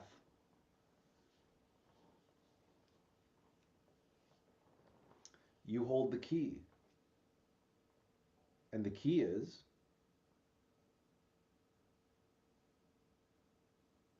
to get your rational mind out of the way of the meta mind of being. To focus your development and cultivation of the right hemisphere of the brain. Creativity, comprehension, the connection to your higher self, to be able to receive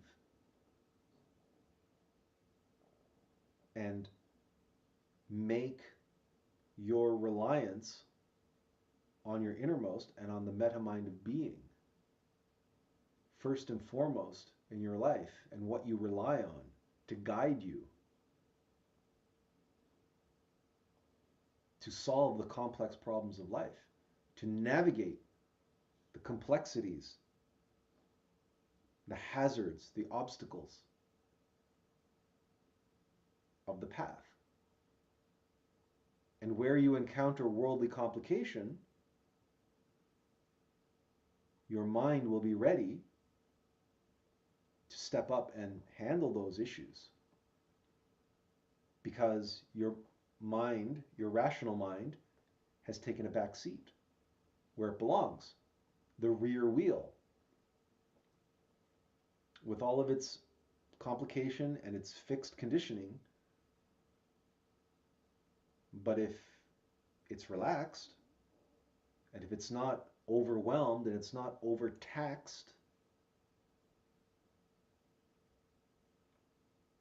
you know that the rational mind's nature is to spin, just like all wheels. But the other thing that the presentation that I shared with you about the egos and the mechanical nature of egos and the pendulum swinging between the opposites, the binary opposites. You see, all of this relates to the mechanical nature of the rational mind. So the rational mind wants to be busy and it wants to churn and burn, right? Wheels want to turn. Every machine wants to run. That's why it's so difficult to quiet the rational mind down. It's very eager, like a dog who's about to go for a walk. And you can feel his anticipation is palpable. He's so excited, he's so eager, he can't stand it. It's like, or like a racehorse in a starting gate. And you watch those racehorses anticipating the coming race, and they're like bursting at the seams. They can't wait to get going. Because horses were born to run. Dogs, it seems, were born to run and to walk and to do that, to be outside. And our rational mind, it seems, was also born to run and born to think and think and think and think and think and think and think, right?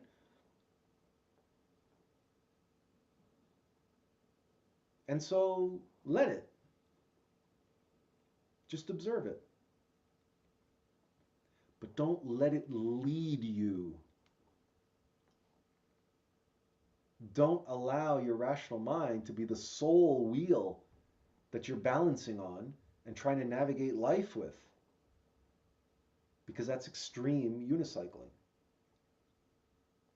And that's just a recipe for frustration and distress and disappointment and chronic systemic stress.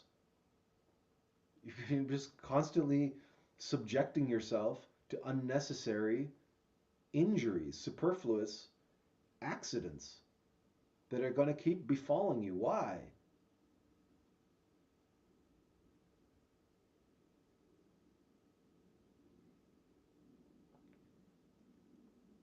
Because you're going through life backwards.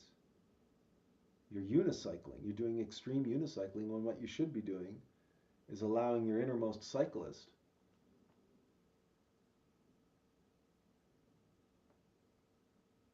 to grab hold and guide your meta mind that your rational mind then follows. Then there is no distress. There is no frustration. The frustration you feel, well, the mind is going to feel it. Right? Sometimes the mind is being taken for a ride and the rational intellect, and it doesn't want to go, it's like it's frustrated along the way. It's like, this is too bumpy, this is too this, where the hell are you taking us, blah, blah, and it's going to do its thing. It's going to think. It's going to judge. It's going to condemn. Because it's fixed, and even if it's dragged kicking and screaming down these crazy paths, it'll go, but it'll make a big noise and big stink about it. Fine, let it. Just observe it. Just watch it. Just listen to it. Don't identify with it. Don't attach to it.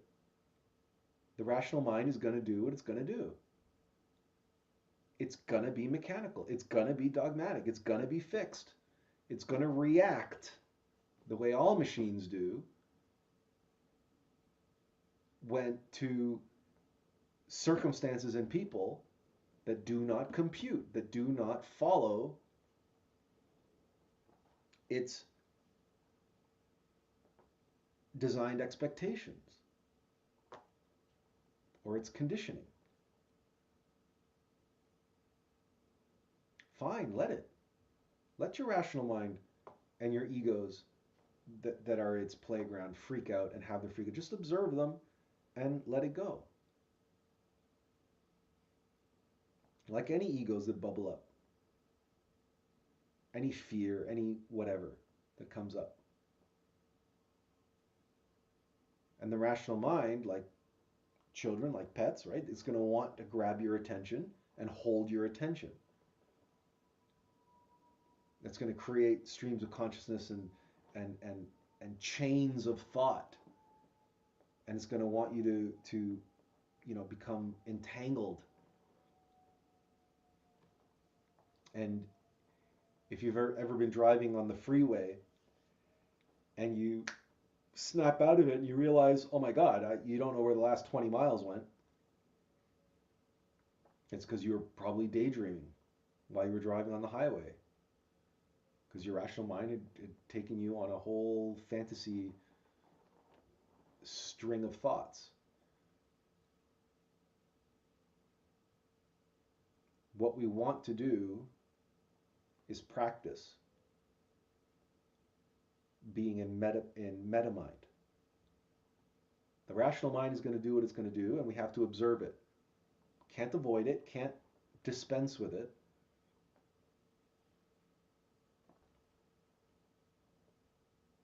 Because we are a triune human being, hum, manas, and being. But we also can't lead with it because, for all the reasons that I've already described.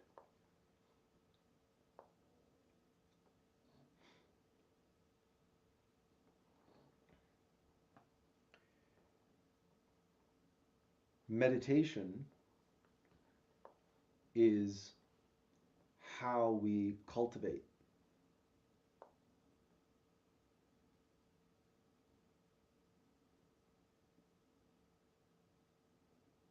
working with meta mind.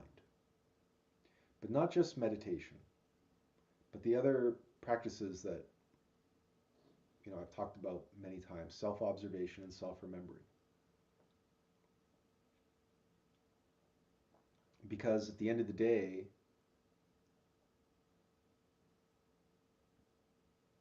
in order to understand, it's one thing to grasp something and be able to transpose it or relay it, but to make it become something requires the participation of the rational mind, because the rational mind lives in the world of form and structure and predictability and so on.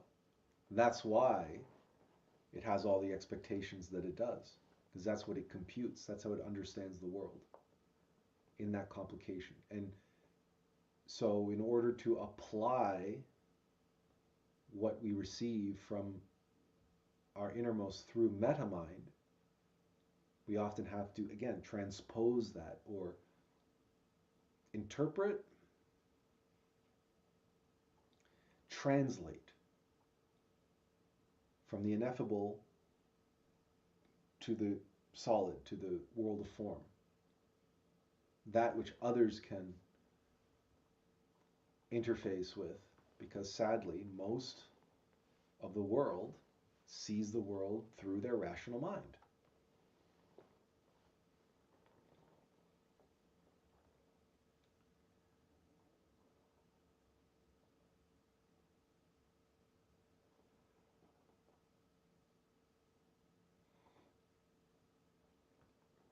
All of this came together,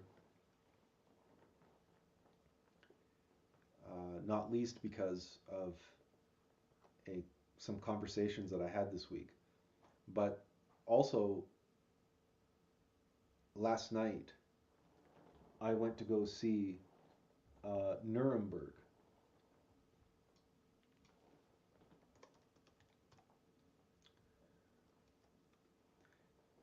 Now, I really want to play you the trailer, but again, we're always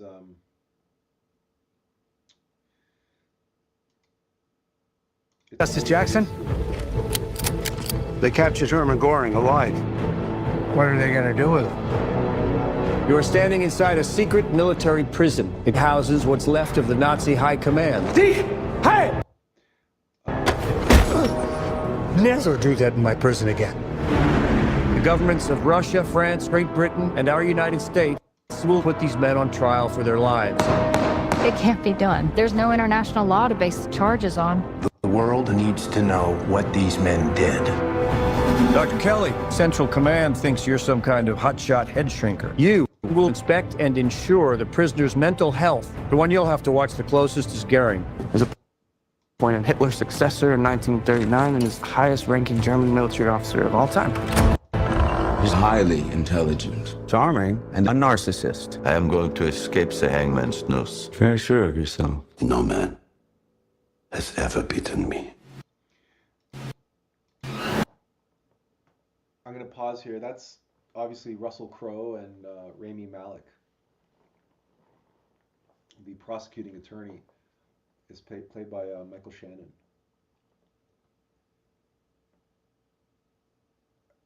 Not only is it probably one of the best performances of Russell Crowe's career, but the psychiatrist that Rami Malek is playing. Obviously, these are all real people. This is real, or at least reported history. The psychiatrist wrote a book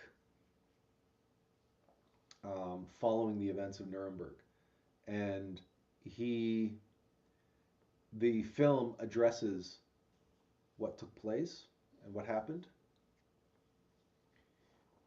But let me see if maybe they address it a little bit in the trailer. You want to know why it happened here? Because people let it happen. Anything less than total victory will be considered utter defeat. You have to be flawless. I'm going to put Hermann Goering on the stand, and I'm going to make him tell the world what he did. How are you going to defend yourself? What would you have me say? How about the truth for once? I am a prisoner because you won and we lost. Not because you're morally superior. I know more about this man than anyone else on the planet. You're walking into a trap.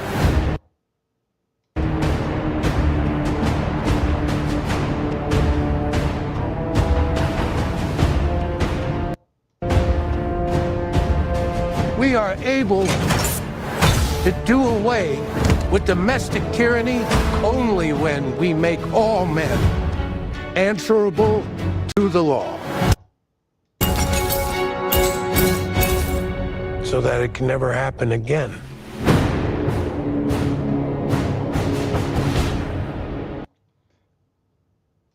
Okay.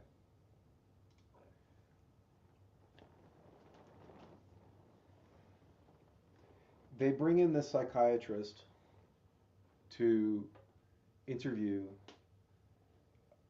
Hermann Goering, who's played by Russell Crowe, because he's the second in command of the Nazis, and he is notoriously intelligent, but also a narcissist, as the psychiatrist reveals to them. But it is so important for them to be able to convict him, and they think that they can do this by turning him into a monster, presenting him as, this terrible, inhuman monster. And indeed, that's how everybody, all the propaganda, had painted the regime, the Yazis. I will say Yazi, not properly with an N, because I don't want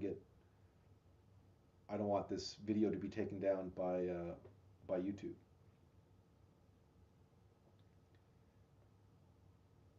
But here's the thing. That psychiatrist, after interviewing Goering, he reports back and he says, look, if you go in there thinking that he's some kind of a monster, some kind of an inhuman,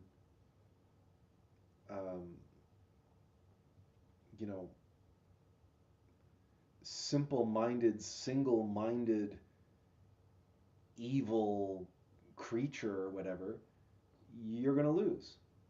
He's going to eat you alive.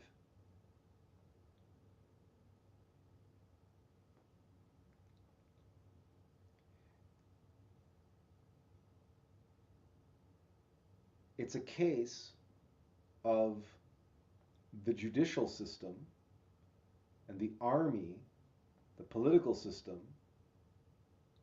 Okay, systems are mechanical. They are machines. And the people operating within those systems are operating out of the left brain. It was a case of the prosecuting attorney trying to dissect and understand Hermann Goering with his rational mind and make his case on that basis.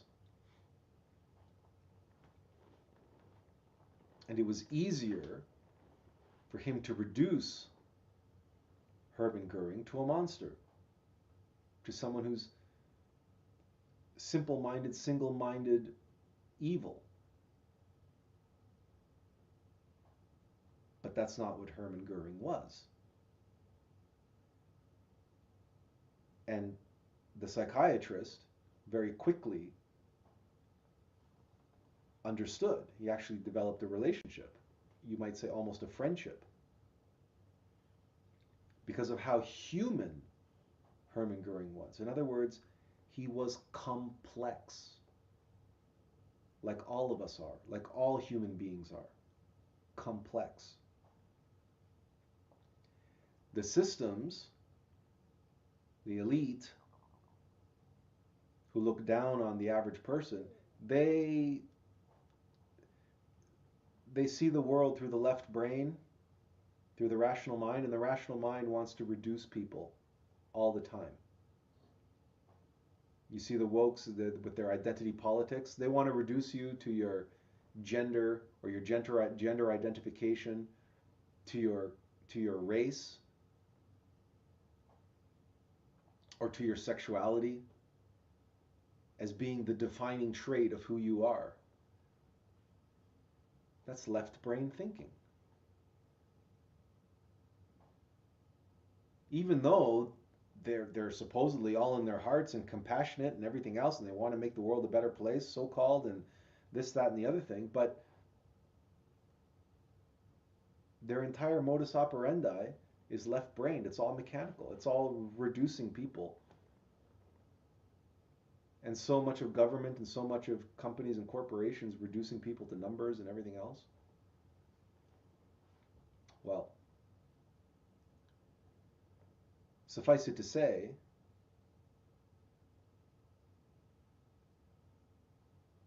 the realization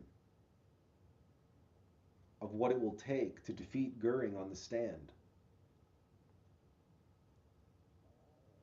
is part of the point of the story. Unfortunately, and this is not really a spoiler, because you can go and look up what happens to the fate of the psychiatrist whose name is just, it's Rami Malek's character, and I think it's Dylan, Dr. Dylan,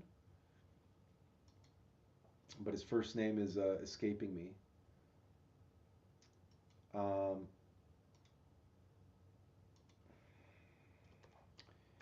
If we just go IMDb Nuremberg 2025, we will get to, I will tell you in just a moment, if I can actually get to the,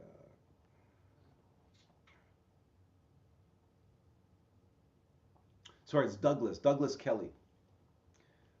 So Rami Malek plays Douglas Kelly, the psychiatrist, who's interviewing Russell Crowe's Hermann Goering. And he writes a book. And in this book, following the Nuremberg trials, he gets it published and he goes on a speaking tour. And he is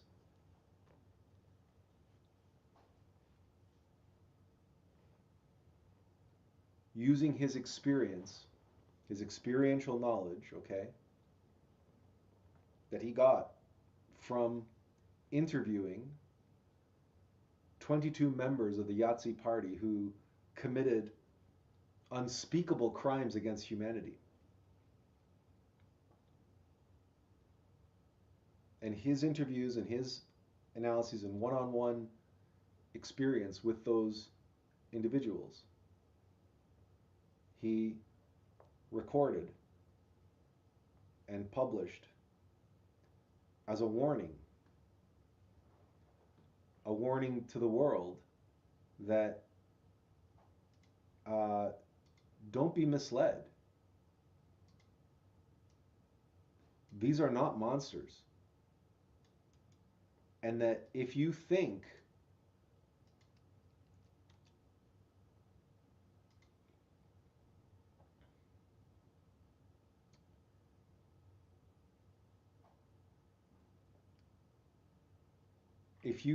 that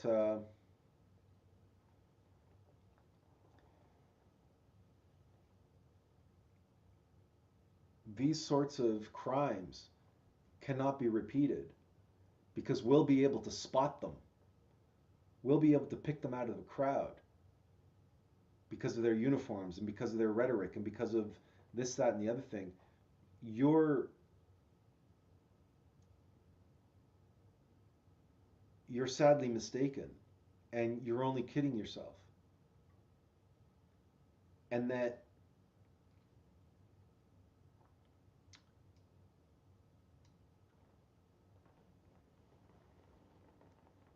the humanity of these so-called monsters must be acknowledged. They're complex. And you can't view them. He was basically saying you can't view them with your left brain. You can't rationalize away their humanity. They're human beings. Well, okay. Intellectual animals. But they were complex. Suffice it to say, okay, Kelly was trying to make an argument to a world that by then was staunchly fixed in mechanical nature and the rational mind. After all, it was the great war machine of the Allies that put an end to the great war machine of the Axis and of the Yahtzees. So many people saw not only the courage and the sacrifice of the soldiers won the war, but very much technology won the war. Their tanks, their planes, their ships, their bombs, and indeed the atomic weapons that they dropped on Japan.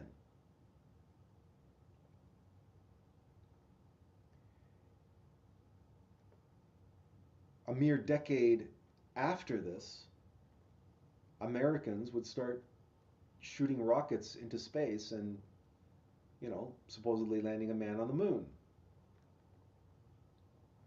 So the West had entered the technological age, and we had long since become absorbed into the industrial age. So when Kelly launched his book, 22 Cells in Nuremberg, referring to the 22 Yahtzees that were being held and put on trial, that he had access to all of them, he interviewed all of them.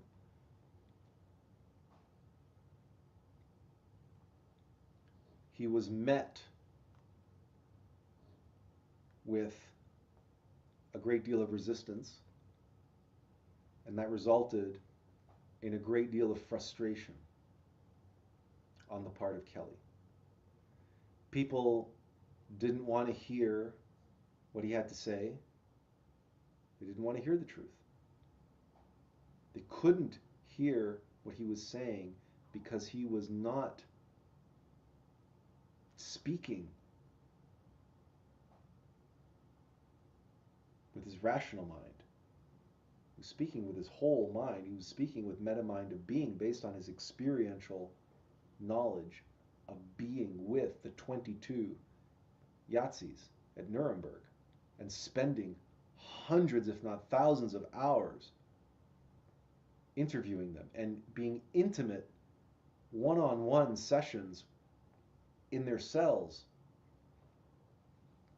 as they were facing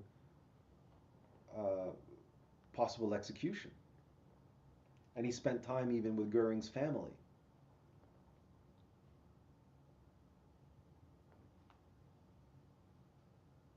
And ironically, the disappointment he felt that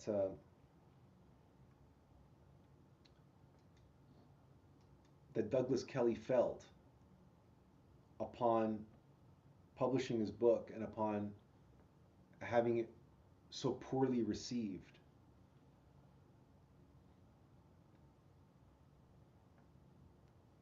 it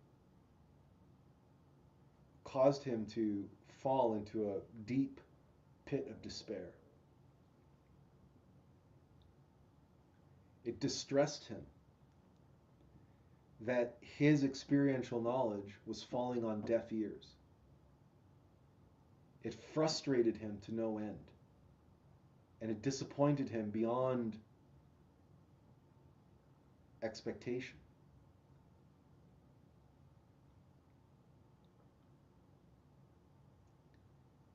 Because sadly, he had relied on his rational mind to process meta-mind of being and his experiential knowledge, but then he failed to recognize the difference between the two. And so, even though he could speak from meta-mind of being with experiential knowledge, he couldn't tell the difference between the two. He did not have the discernment between right brain, left brain, or meta-mind of being in his rational mind. He had not seen the difference, did not know the difference. So when it was rejected, when it was poorly received, when his expectations were not met, when people didn't see what he saw, when they didn't read what he wrote,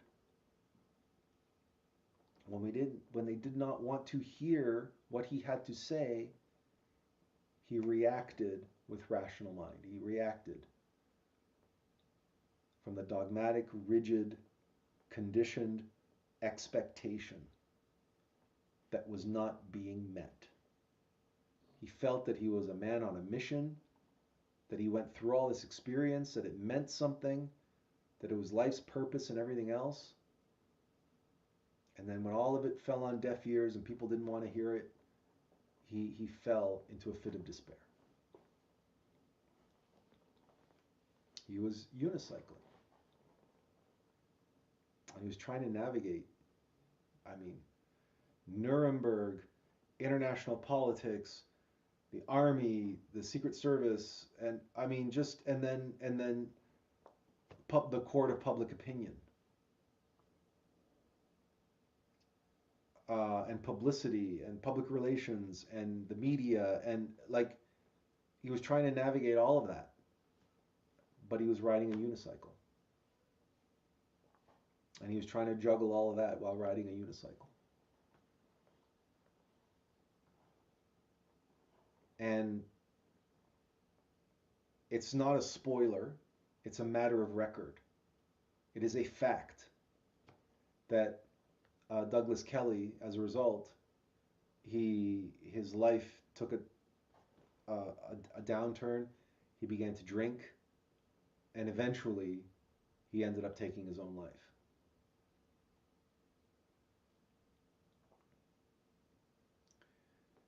Nuremberg, the film, as much as it is a movie about the events of the war and the Holocaust and what took place in the concentration camps and the bringing to justice 22 men who sat at the highest echelons of the Yahtzee party and were at least in part, if not in whole, responsible for what took place.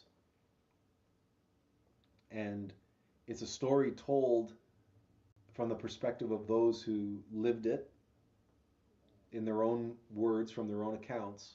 That's where the book is based on, or sorry, the film is based on a book that was called The Nazis and the Psychiatrist. And of course, that book, which formed the backbone of the screenplay, was based in large part on Douglas Kelly's book, 22 Cells in Nuremberg. So there's other sources and stuff that come into play. And as much as the film is about all of that is on the surface. What the film is really all about is what we've been talking about. Because it's about expectation and frustration, and it's about the fact that distress and disappointment come when we put our rational mind ahead of the meta mind of being. And this is even the case for Hermann Goering, because he was able to navigate the American prosecutor's questions. Michael Shannon was trying to trap him, but Goering was too clever. He was able to relax, and he was able to go with the flow, and he's able to get around the obstacles that Michael Shannon's character was throwing at him to try to trap him. And it wasn't until the assistant prosecutor from England started questioning Goering and put to Goering a question based on knowledge that he had received from the psychiatrist Douglas Kelly. Some insider knowledge to the nature of Goering as a narcissist and completely loyal and devoted and dedicated to Hitler. In other words, the prosecuting attorney from England knew that the only way he could trap Goering was to throw him a question that Goering would receive and answer through his rational mind, through his fixed, inflexible, dogmatic mind.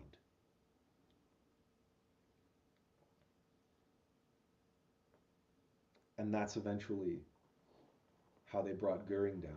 And as Goering came down, the rest followed. Because he was their leader. He was second in command after Adolf Hitler. But this is the real esoteric lesson of Nuremberg, of the film.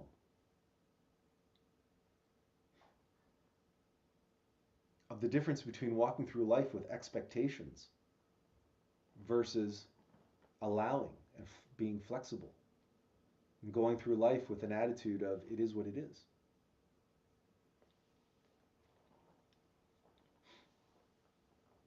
And practically speaking, let's be honest, how can we expect others to behave as we want them to, or as we think they should, or as that it has been stated they are supposed to? Everything and everyone behaves according to their level of being.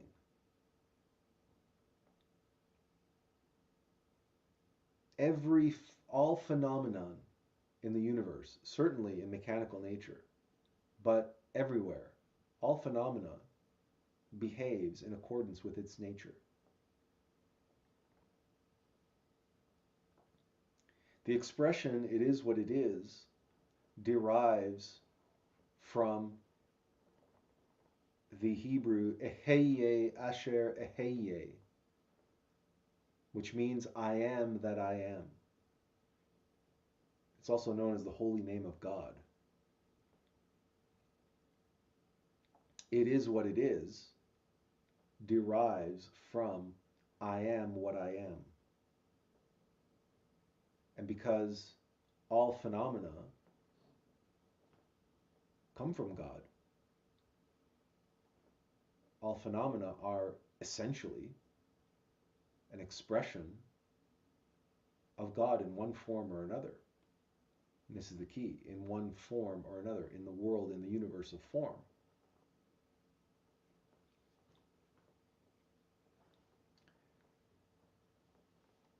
Then reacting to anything other than it is what it is, and allowing for the entire spectrum of possibility and of experience to be as it is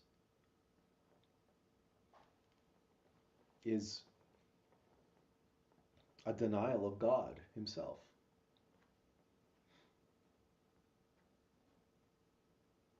It doesn't mean that we cannot respond to what is, and we respond to it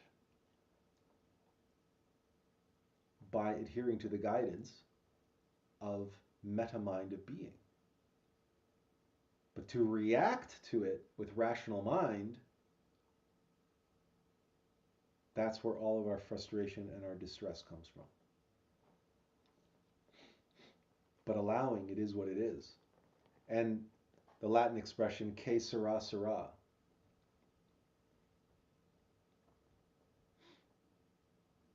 Whatever will be, will be. What shall be, will be. It is what it is.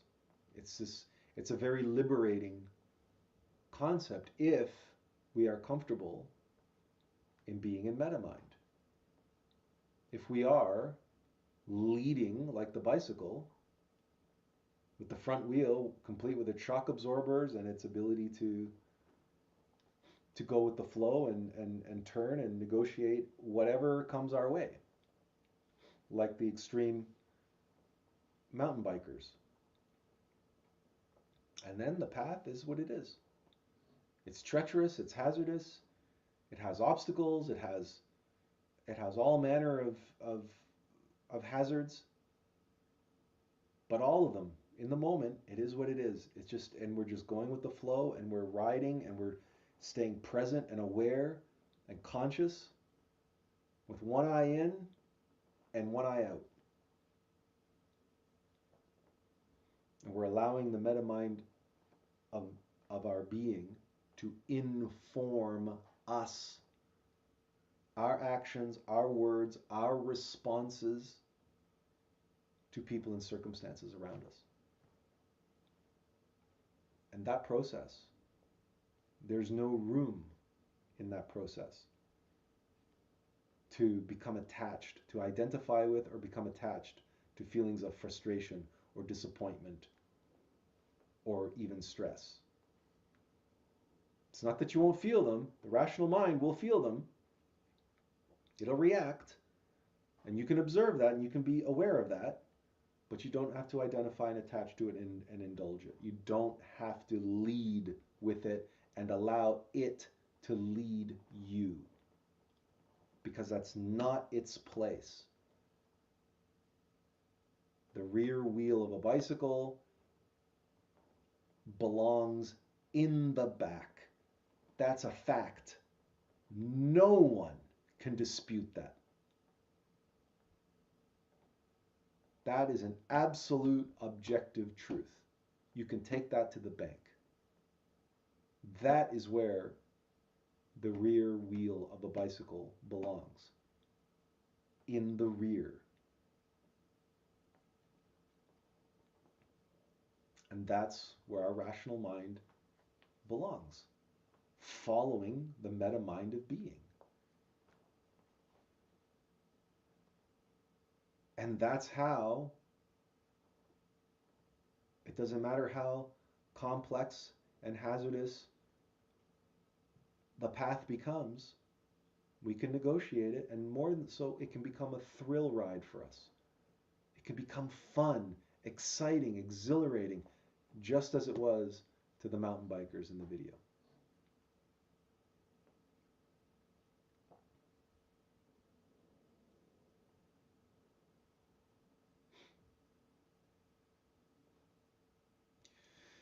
Does anybody have any questions?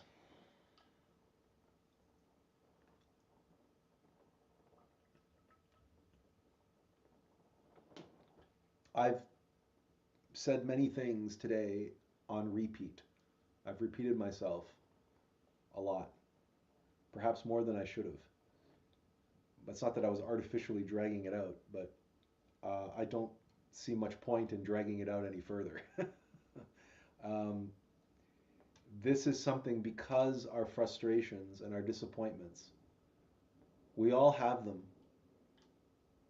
And this metaphor, this analogy of the bicycle, because this to me is one of the most powerful and useful ways of comprehending the relationship between ourselves, the vehicle, and our innermost being, the cyclist, and the practical application of the mind, right, in our psychology, with the rational mind and the meta mind, so the left brain and right brain.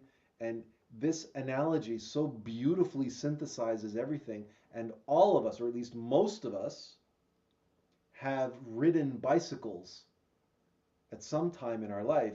And maybe when we were younger, we were riding BMX bicycles, maybe we were riding mountain bicycles, maybe we were carrying things on bicycles.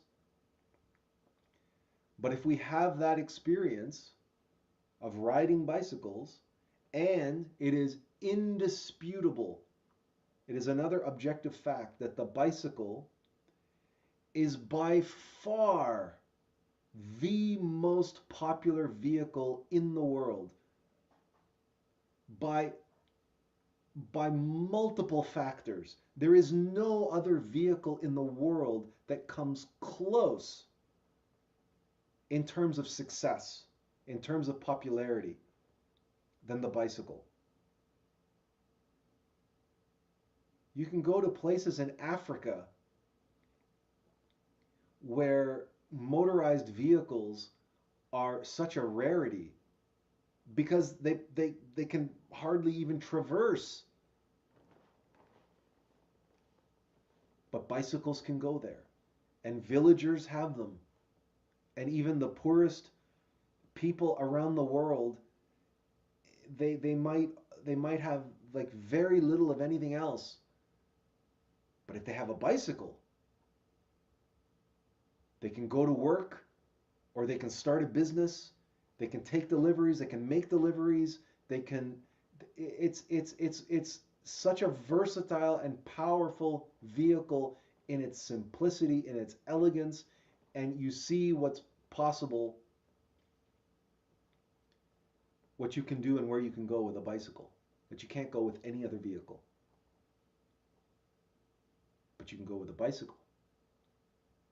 That it is the most versatile vehicle that we humans have ever designed. And is it any surprise that its versatility is born of the fact that it is a perfect analogy for the human being and the triune human being of humanus and being. It is made in the image and likeness of us, of our connected with our higher self. It's a tri-unity, which is where all of its versatility and its worldly success is born.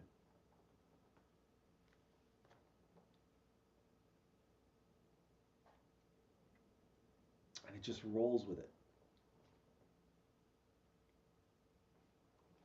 Benjamin says, in today's world, intellect often takes the lead in guiding people's lives.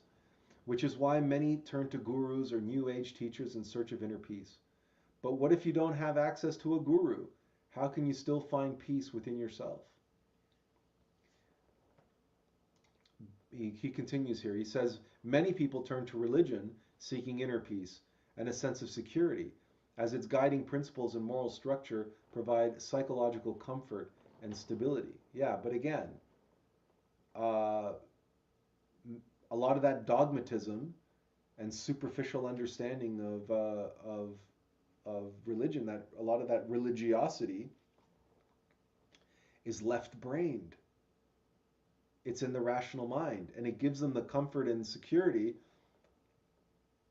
that the rational mind desires, because it's deterministic, and because of fear, because fear is the survival instinct, and fear rules the rational mind, right? Because the rational mind is fixed, it wants everything to accommodate its fixed nature. It wants the world to bend to its will. Whereas the metamind of being is flexible and it bends to the way the world is.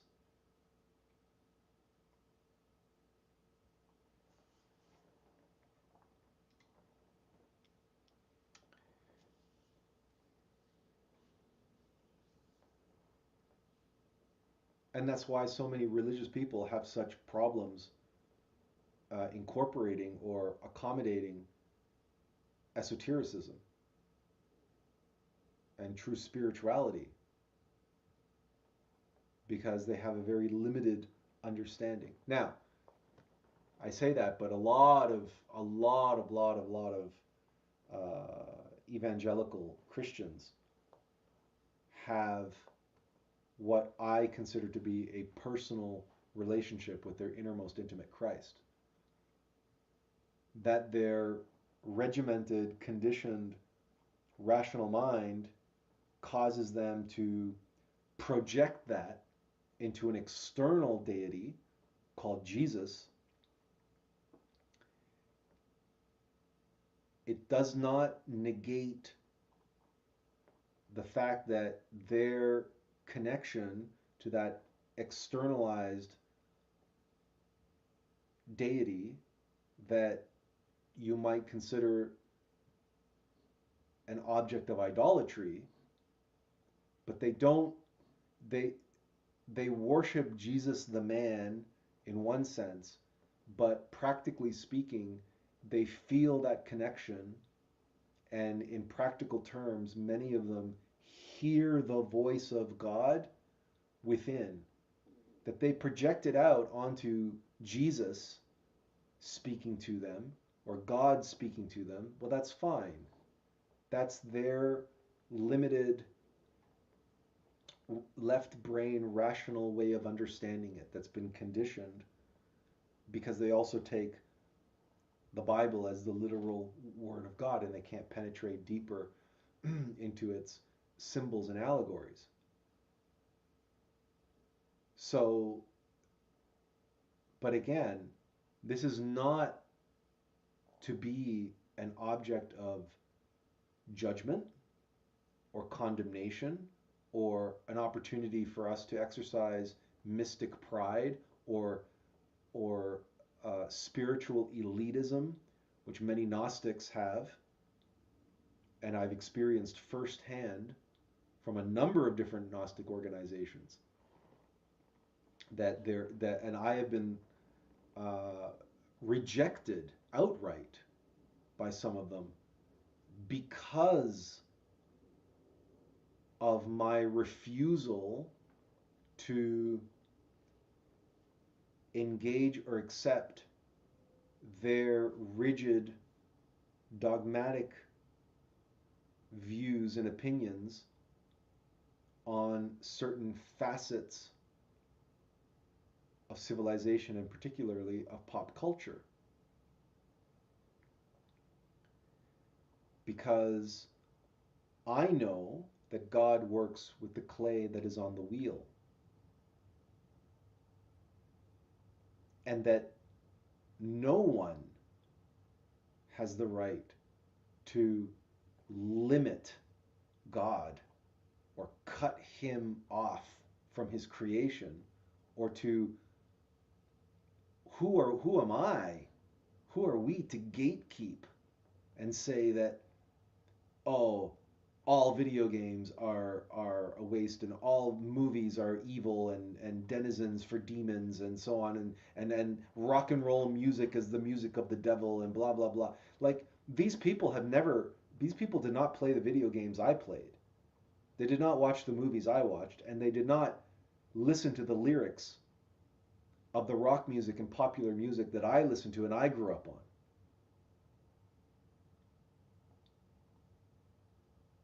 And how dare they tell me that God was not speaking to me through that music and through those games and through those movies, including Jaws, the first blockbuster.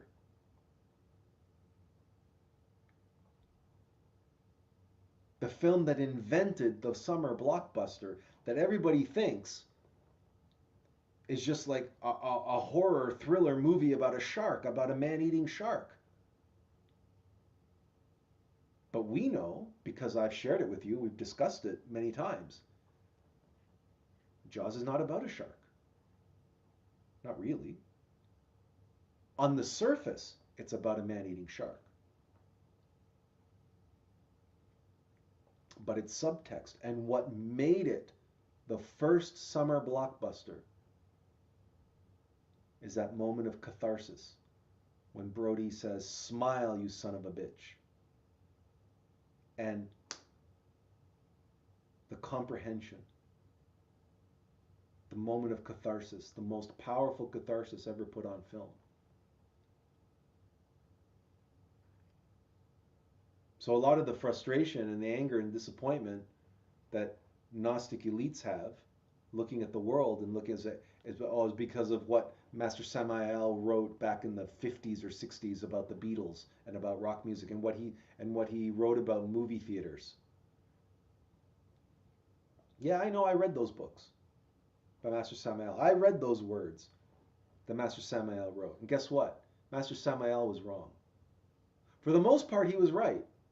Because you all know most of what's on television and most of what's in movies and most of what's in popular music is just trash. But I, for one, don't throw the baby out with the bathwater, and I don't watch trash, and I don't listen to trash. And I don't play trash video games.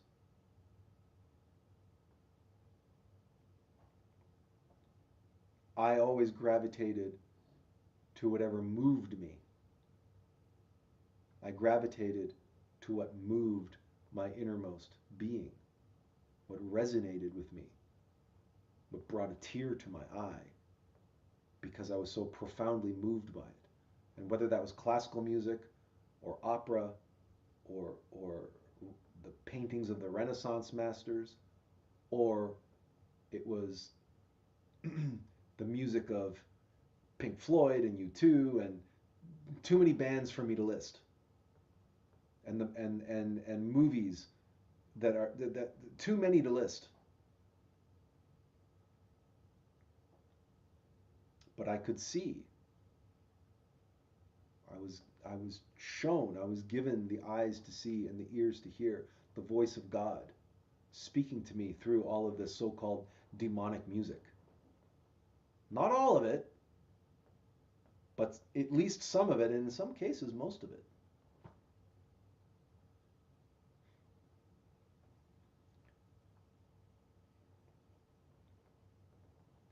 And I was always guided through the meta-mind of being, through my own intuition, to challenge expectations and not allow my own expectations to get the best of me. Now, it was hard, and I failed a lot, because I fell into my rational mind. I had this very powerful intellect, and we were encouraged by this world, this left brain world, that if we have a powerful intellect, to use it and to go through life using our tools. And of course, when we want things to be easy and we fall back on those faculties that we're most comfortable with, and that are most powerful to us. So it's like resting on our laurels. Like why would you try to do something difficult when you have something that makes everything come easily to you? That was me in school, right? Because I got A+ on everything all the way through high school and even into university. University was a joke. My undergraduate degree was a joke.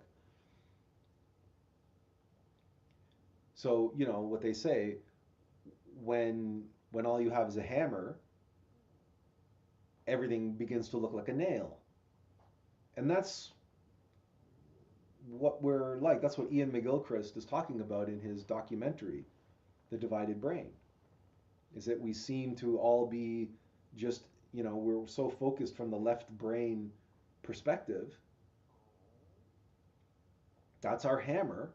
So the whole world looks like a nail. And then when we encounter stuff that isn't a nail, we freak out. We get distressed, we get disappointed, etc. And all the rest of what I've already talked about today.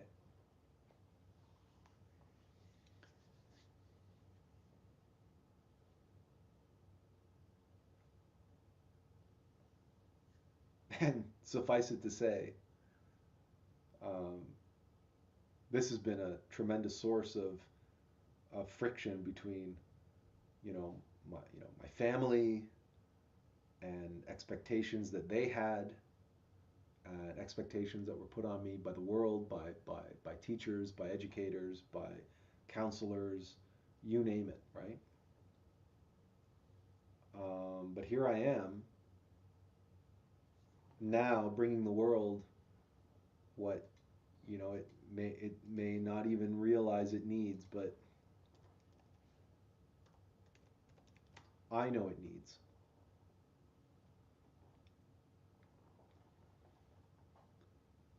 And that's conscious arts. And it's going to take some time. It's just going to require some patience. It's going to take some time just to meet the right people who have the right intentions, we have a synergy of thoughts and feelings, who are also working out of meta mind. Not just out of the rational mind, but out of the meta mind of being. And they're trying to square, they're trying to bring the fruits of meta mind of being into the world of form. And they're trying to do that in a way that's going to have the maximum impact, the maximum positive results. Right? They don't just want a profit, they want purposeful profits. They don't want worldly success. They want success that's on another level.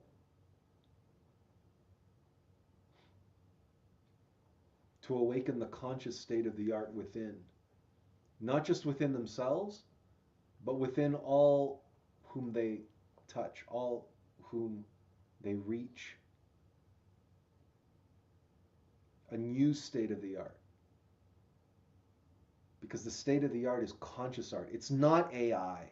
That's not the state of the art. Because AI can only ever be a mechanical, technological facsimile of the left brain. AI can only ever complicate and be more complicated.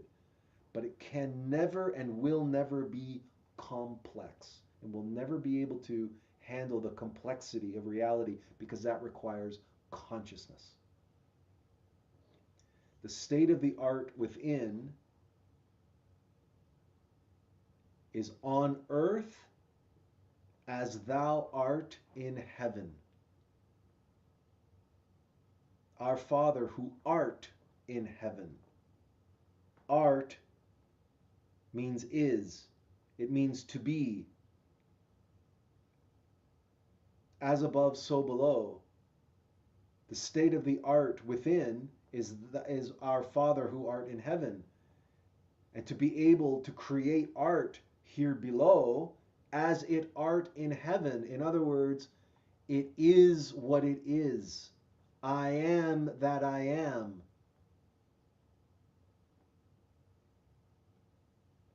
For us to be the vehicle, the vessel here on earth in the world of action, where our rational mind provides the traction, just like the rear wheel on that bicycle, but the forward wheel of metamind provides the direction as steered and guided by our innermost cyclist, who art in heaven. That is how we could create conscious art on earth as it art in heaven. And then we participate fully and consciously in the great I am that I am, because we art as he art. We art on earth as our Father who art in heaven. Then we become truly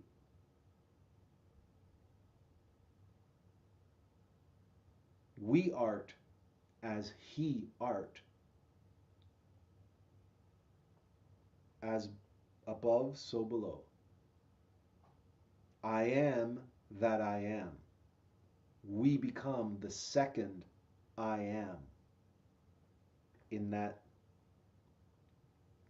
relationship. That's union. That's yug. That's relegare. That's union with divinity. That's the Hermetic principle of correspondence. And that's when we become truly our Father's children.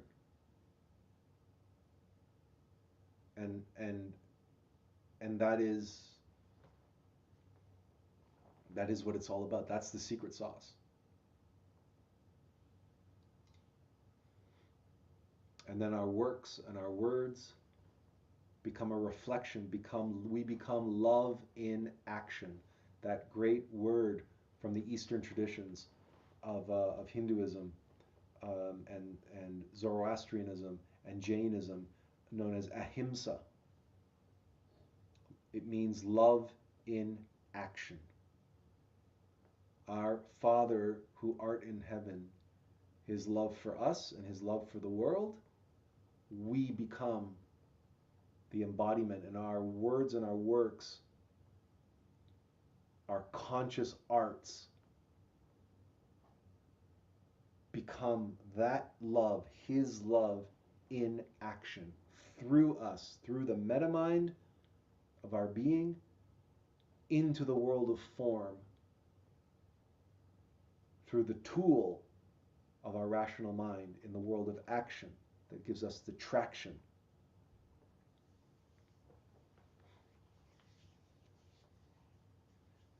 And as you can see and hear, there is no room for frustration or disappointment or distress or despair or depression in any of that. Only allowing, only flowing, and consciously aware, because we got to navigate that treacherous path. The path is treacherous, no doubt. It's hazardous. But we can be like those mountain bikers. Woohoo! Right? And the more gnarly and the more crazy the path, the more awesome it is.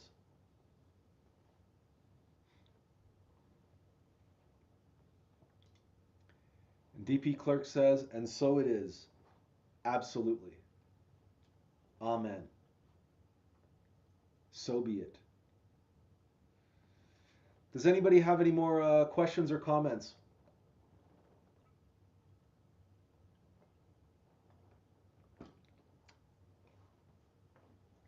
Incidentally, it's snowing.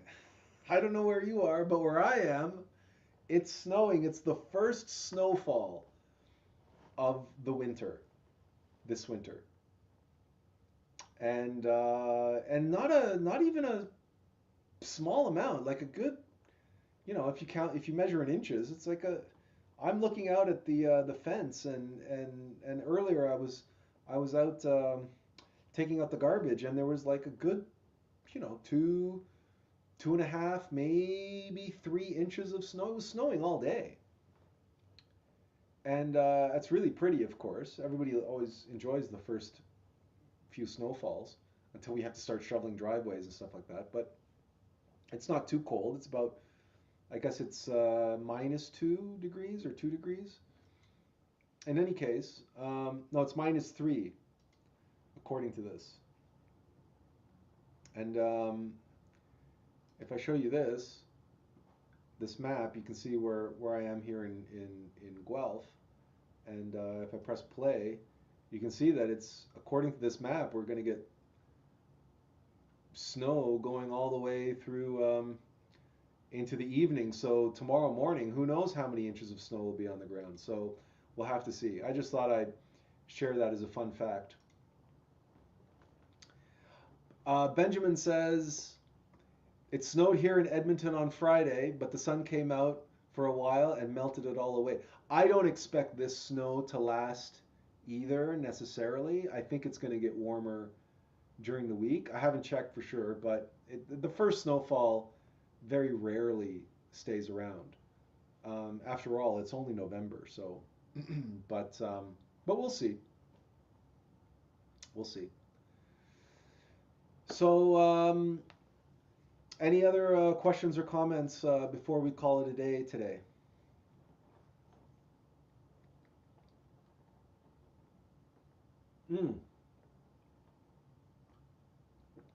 There was another reason why I picked this topic today, and that is, that I'm trying to sell stuff.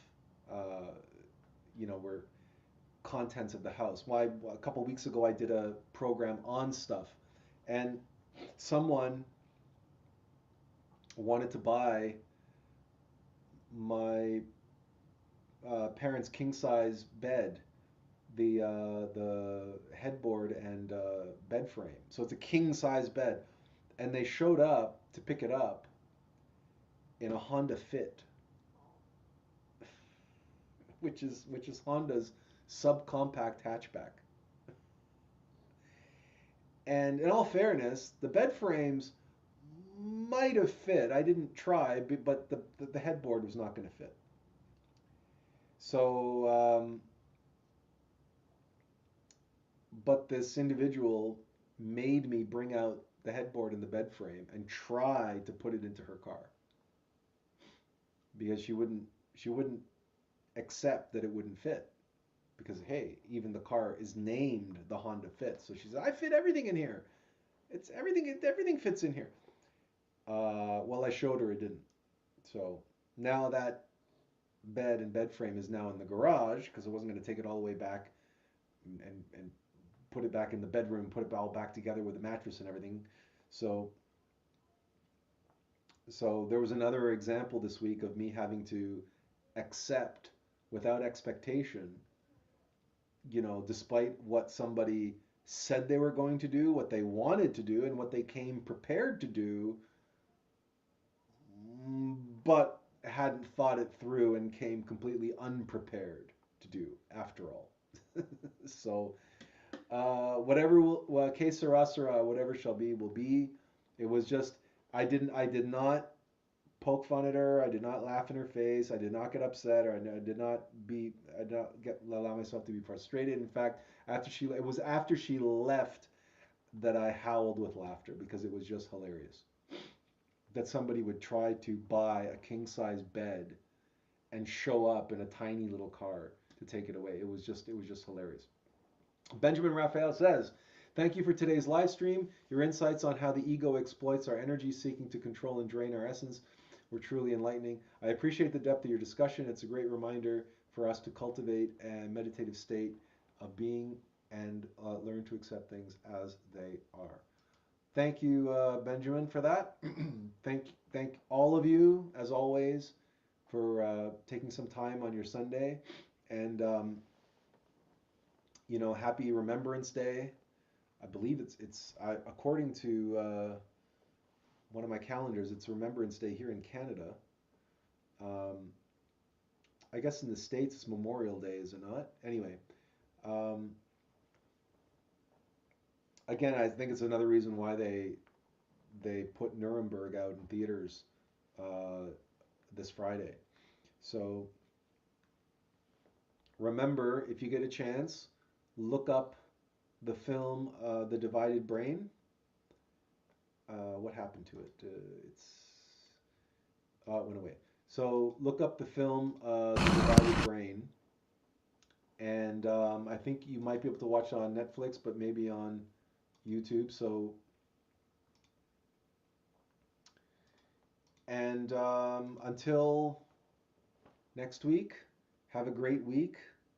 Take good care of yourself and those you love, and we'll see you next week. And as always, inferential peace. Take care, everyone.